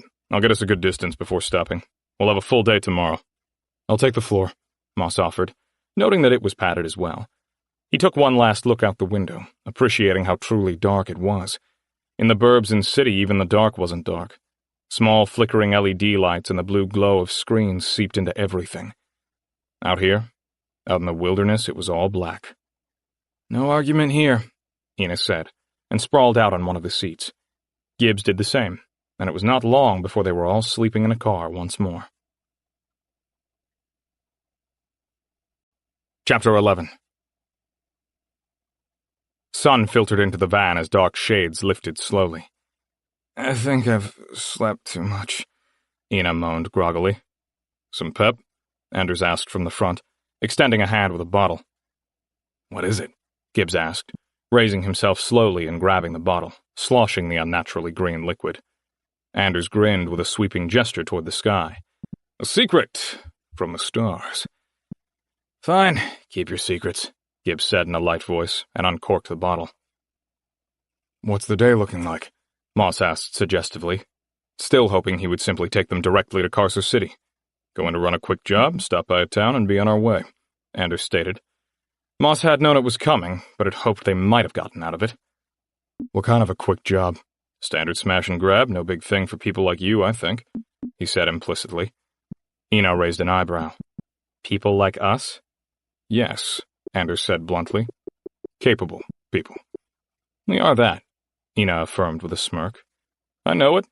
What'd you take down, 4? He asked her, and it was the closest to blushing Moss had ever seen from her. "We are," Ina began. "Goodness scrap," Anders finished. "So, you weren't that drunk." She beamed, and Anders shot a devilish grin. "I'm never that drunk. Just needed to size you up before granting passage. This isn't some luxury liner," he explained. "Right." Ina snorted, patting the seat beside her. "I'm sure it's a lot of rough and tumble folks who usually ride back here." "Sure, I provide a nice ride to some nice people. But I didn't know you all from a hole in the ground, and—" It was Ina's turn to cut him off. "We were trying to cop a ride on the cheap," she said, and he simply smiled and shot a wink. He pressed a button, and the monitors in the back came to life, showing 2 newscasters sitting before an image of BA City. "That's right, Bernard," one anchor said. "The Miners pulled out a 1-0 win over the Docksmen, securing their place in the Cup semi-finals. Here's a shot of the celebration on Market Street when time ran down." They cut to a scene of celebration in the streets, people cheering and screaming as they watched the giant holoscreen, speeding through fields far from the city, hoping to break their friends out of prison before they met gruesome ends. Moss couldn't believe the ecstasy he watched. A city whose friends and loved ones had been saved by them, all blissfully unaware of what was happening. He remembered being 10 years old before his parents had been taken. His mom had been rushed to surgery for a heart condition. They had been ushered from the room, his father taking his hand and walking him to a nearby cafe in the burb. Moss had watched in amazement as people went about their days. He couldn't believe that normal life persisted during something so devastating to him. The crowd erupted again as they showed footage of the point being scored. "So what will you need from us?" Moss asked. "A little help," Anders said. Is there a reason you're being so fucking coy? Ina asked, and Moss smiled. Sometimes he really appreciated how forthright she was. Because there was no reason to jaw about it when we can just do the thing, Anders argued. Vern would have loved this one, Gibbs said with an exaggerated eye roll. Ina snorted. No kidding. Friend of yours? Anders asked. Yeah, Moss said. No nonsense type. Dead? He asked. Moss looked at his feet, remembering his friend and mentor covered in blood in the basement of Thudoko headquarters. Yeah. Sorry. Sounds like my kind of guy, Anders said respectfully. If you guys want to grab packs and get geared, we can get this going. They all moved to a locker at the rear of the cab and began pulling the oxygen tanks on. Do we need to worry about our clothes? Gibbs asked. Doesn't seem to work that way, Anders informed them. We rent our cars to be safe, but it's more just a precaution. Ina scowled. Someone needs to get some actual fucking answers about all this. If Thudoko was weaponizing it, pretty sure they know everything, Moss pointed out, and Ina seemed to ponder his words. You two aren't seriously considering breaking back in when we have Carcer to deal with, Gibbs asked. No shit, Anders raised an eyebrow, understanding what Gibbs's words implied. Ina shot Gibbs a withering look before saying, Yeah. Anders smiled slightly. This world owes you a debt. A debt you have no interest in paying, I presume, Moss said as he clipped the tank across his chest. Correct you are, Anders chuckled. But I appreciate what you folks have done. What's the plan? Gibbs asked. He sounded nervous and was pulling at the hair at the back of his neck. We are going to break in and steal some shit, Anders told them. Moss looked at the clock and smiled, seeing the time. From Thudoko, Gibbs said. Yes, Anders said. Figured you liked that bit. Moss had a distant look, the wheels in his mind turning. Smart, he observed, turning his eyes to Anders. What is? Anders asked, though his smirk suggested that he understood. We're going in at shift change, Moss said plainly. Anders gave a clever look and winked. Right. What are you two on about? Ina asked, sounding impatient as she tapped her fingers on her knees. There is a window between night and morning shifts when the drudges go offline to run internal diagnostics so they can inform their new controllers of any damage. If they are the dedicated drudges, which are rewarded to high-level employees, they go offline completely for the day, Moss told her. On the ground level, we always complained about this gap, and the fact that the Scubas could take advantage of it. Management never seemed to care, but it was an obvious failing. And someone was smart enough to take advantage, Ina said. As he said, it was fairly obvious, Anders said modestly. Call us Scubas because of the tanks? Yes, Moss affirmed. Not a lot of thought went into that one, eh? Anders mocked. I didn't come up with it, Moss defended. Anders raised his hands defensively and looked over to a chuckling Gibbs. I hit a nerve? Sure did, Ina affirmed with a smile. Ready to roll?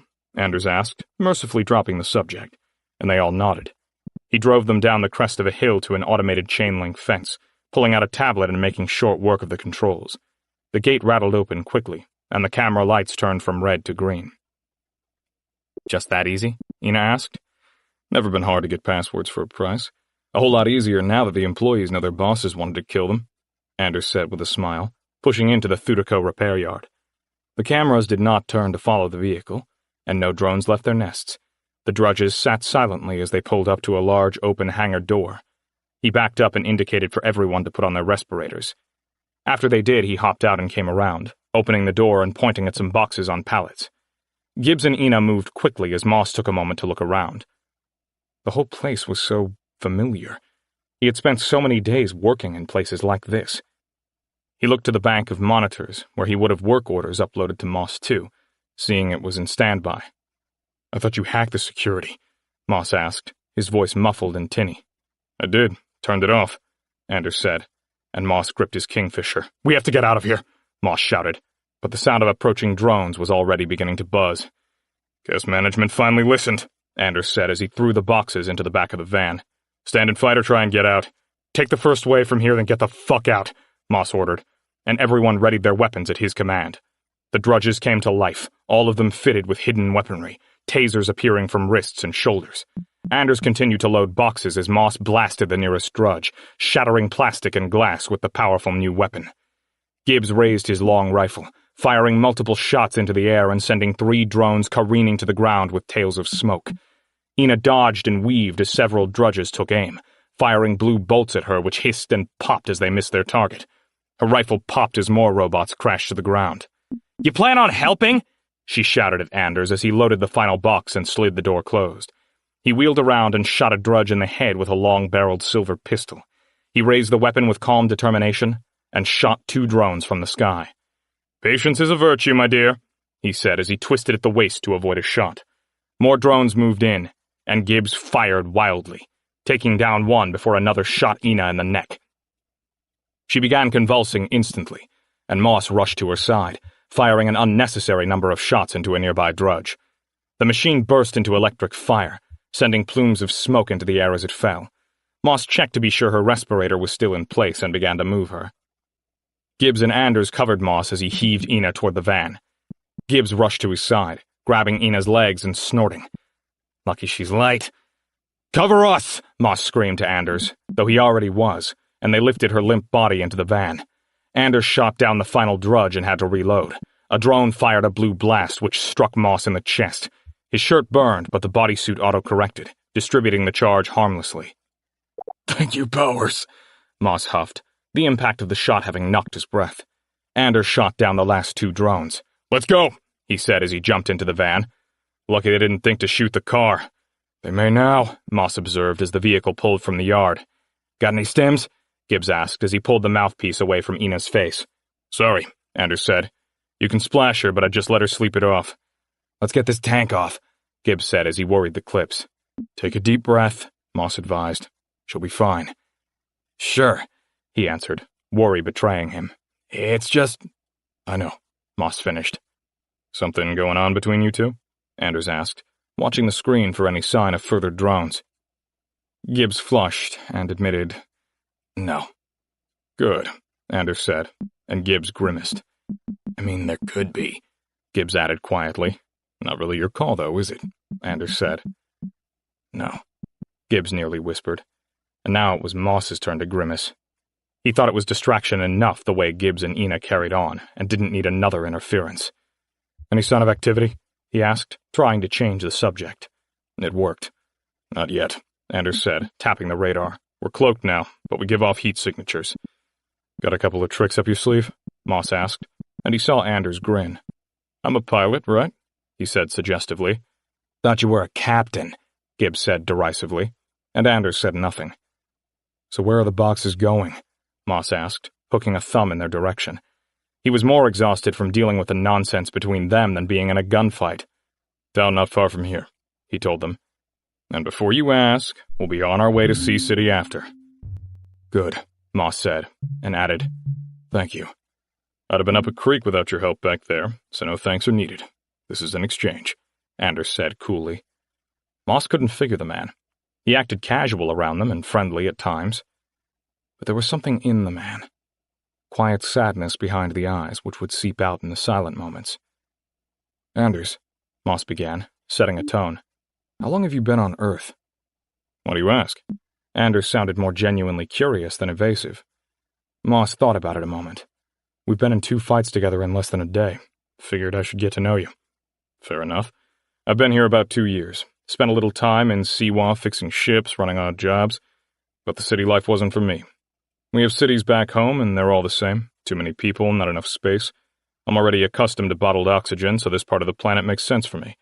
I like open spaces, even when they're viewed from confined ones," he said, clearly thinking as he spoke. "That," Moss said, "I can understand." "Live in the city your whole life?" Anders asked. And even Gibbs smiled.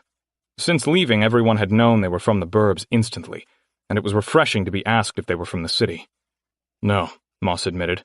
"Born and raised in a Thudico burb. They took my father when they realized he was working from the inside to destroy their plans. I was a kid and they wiped my memory of the whole affair. The company raised me, and I would have died there if it hadn't been for her and her friends." He pointed to Ina. "Now you're, what, a freedom fighter trying to save the world from tyrannical corporations?" he asked, sounding more condescending than he likely meant to. Moss laughed. "Something like that," he said as they crested a small rise, looking down into a valley with a grass-covered hill in the center. As they neared, large circular windows set into the hill became visible. A tower pointed out of the top with dishes on all sides. "Wow," Gibbs said. You know what it looks like? Yeah, Moss agreed, knowing what his friend meant without having to say it. Anders furrowed his brow, looking back and forth between the two. What? Nothing. Moss smiled. An old movie. We don't get those off-world. When Dias Industries broke away, they destroyed any reminders of Earth. Created all new content to keep us from longing for a home we never knew, Anders said. That's miserable, Gibbs observed, sounding genuinely sad for them. It works, Anders pointed out. Give people food, a bed, and a screen, and you've got a slave for life. Moss knew the truth in his words. If this life had not come crashing through his door, he would have spent his entire life as a worker bee watching Burbs has skills until he died. They pulled toward a bank of round doors and pulled through one. There were no guards, only cameras with mounted gun turrets. The camera shifted as the vehicle pulled in. The door rolled closed behind them, and the van was washed as they moved to a well-lighted garage. I'll wait with her, Gibbs offered, and Anders nodded. He turned to Moss. You'll help me offload? Certainly, Moss said, happy to separate the two from one another. They hopped out, and Anders pointed to an automated pallet in the corner of the enclosed cement space. They heaved the boxes onto the pallet, and Anders turned on the control. It took a while, and Moss watched as Anders pulled a small bag from the front seat, which he quickly hid away in his jacket. Ready? Anders asked as he turned a key in the pallet operator, the square hovering off the ground. I'm honestly excited to see what it looks like inside, Moss told him. And he meant it. You should be, Anders smirked. Chapter 12. Walking through the bowels of this dome was a completely different experience than the last. Winding corridors of dripping pipes stretched on and on for what seemed to be interminable.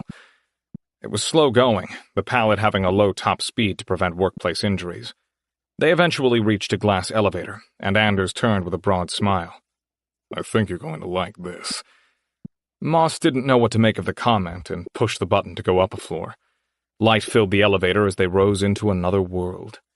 They lifted into a dome within the dome, surrounded by water filled with brightly colored fish. The underwater creatures flitted and darted about as the elevator slid into place. Moss pressed his hands to the glass, staring at the animals. How? He exclaimed, childlike enthusiasm coating the word. Labor of love, Anders remarked. Clones? Moss asked, expecting an answer. Nope, Anders said, pleased with Moss's happiness. Call themselves the Conservation, work to keep the critters alive. Apparently this was some kind of research facility before the disease. Moss looked around, hardly able to speak. Remarkable. It is, Anders agreed, and the doors slid open, pulling Moss's attention to a man and a little girl in matching green pants and khaki shirts. Anders! The girl shouted, and ran into his awaiting arms. Captain, the man acknowledged, and turned to Moss. I'm Administrator Chester, and this is my daughter, Amy. Good to meet you both, Moss said, shaking the man's hand. I'm Moss. Moss, Chester repeated. Great name.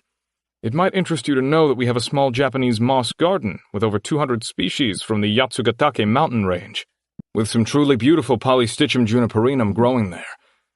I think you would love it.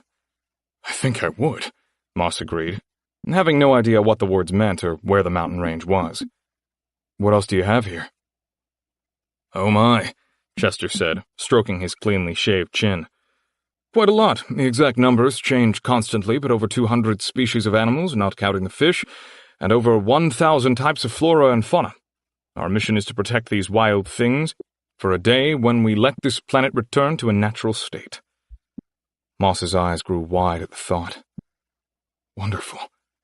He watched as Anders slipped the bag from his jacket into the young girl's hands, and realized it was a small fish in the bag. Anders shot her a wink and tousled her hair before she skipped off excitedly. What'd you bring her this time?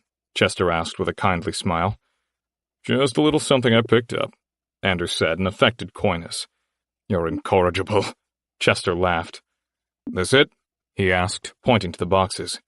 Yes, but I won't be able to get you much more for a while, I think. Thudiko got wise, Anders said. Bound to happen, Chester said sullenly. This should last us a while, though. Get it into the hands of the engineers, and we'll be back up and running. Good to hear, Anders said. And as for payment, Burr asked. Same as always? Anders replied, shifting uncomfortably. Chester seemed to pick up on the energy and looked at Moss. Anything I can get you? Would you like to take a look around? Yes, Moss answered without thinking, turning to Anders and covering, Ina's probably still out, so we have some time. Sure. Anders chuckled, and I could eat. Asshole came at me before the food came. Moss became aware of his own hunger. We should bring some back for them, too. We will, Anders said. Chester, you willing to take him around and feed him, and I'll take this down to engineering? Sure thing, Chester said. Get you in a bit, Anders said to Moss. Follow me, Chester said, leading Moss down the corridor which led from the elevator. He waved a key card, and a door hissed open. Moss's heart nearly jumped from his chest.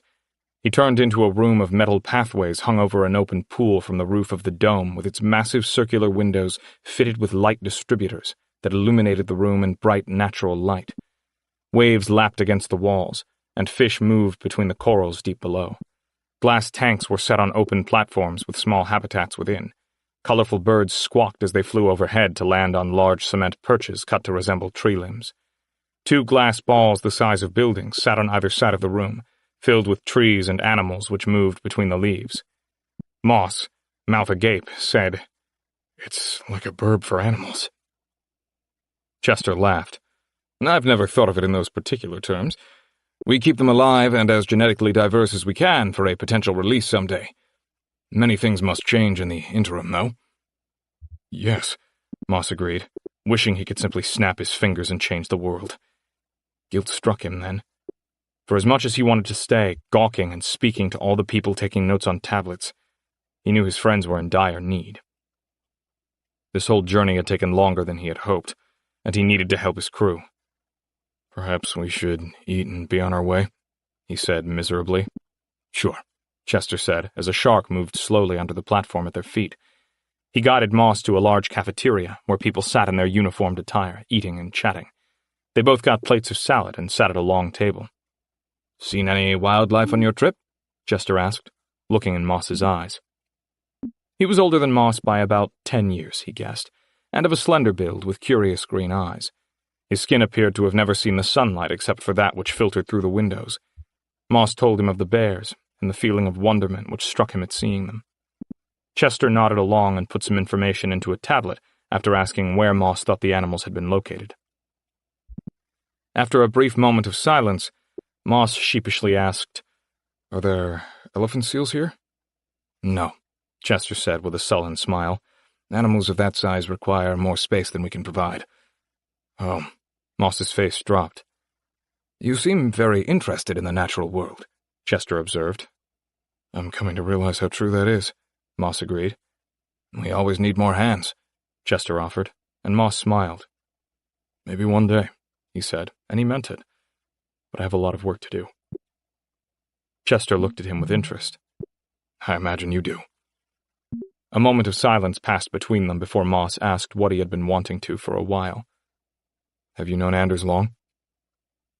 Chester shifted slightly, clearly unsure how much to divulge. A while, yes, Chester said before deflecting. He's very good with my daughter. I saw that. Moss nodded. You think he has children? I think you could ask him, Chester said before thinking better of his answer. Look, Moss, I don't know you, but you seem a good sort, and I can tell you the captain is too. He's kind and honorable, and I know it would pain him for me to tell you, but he gathers supplies for us for free. Sure, he'll take a room or a meal, but never asks for more than that. I got that sense, Moss told him. And I think if he had children, they are gone now, Chester added, poking at his salad without looking up.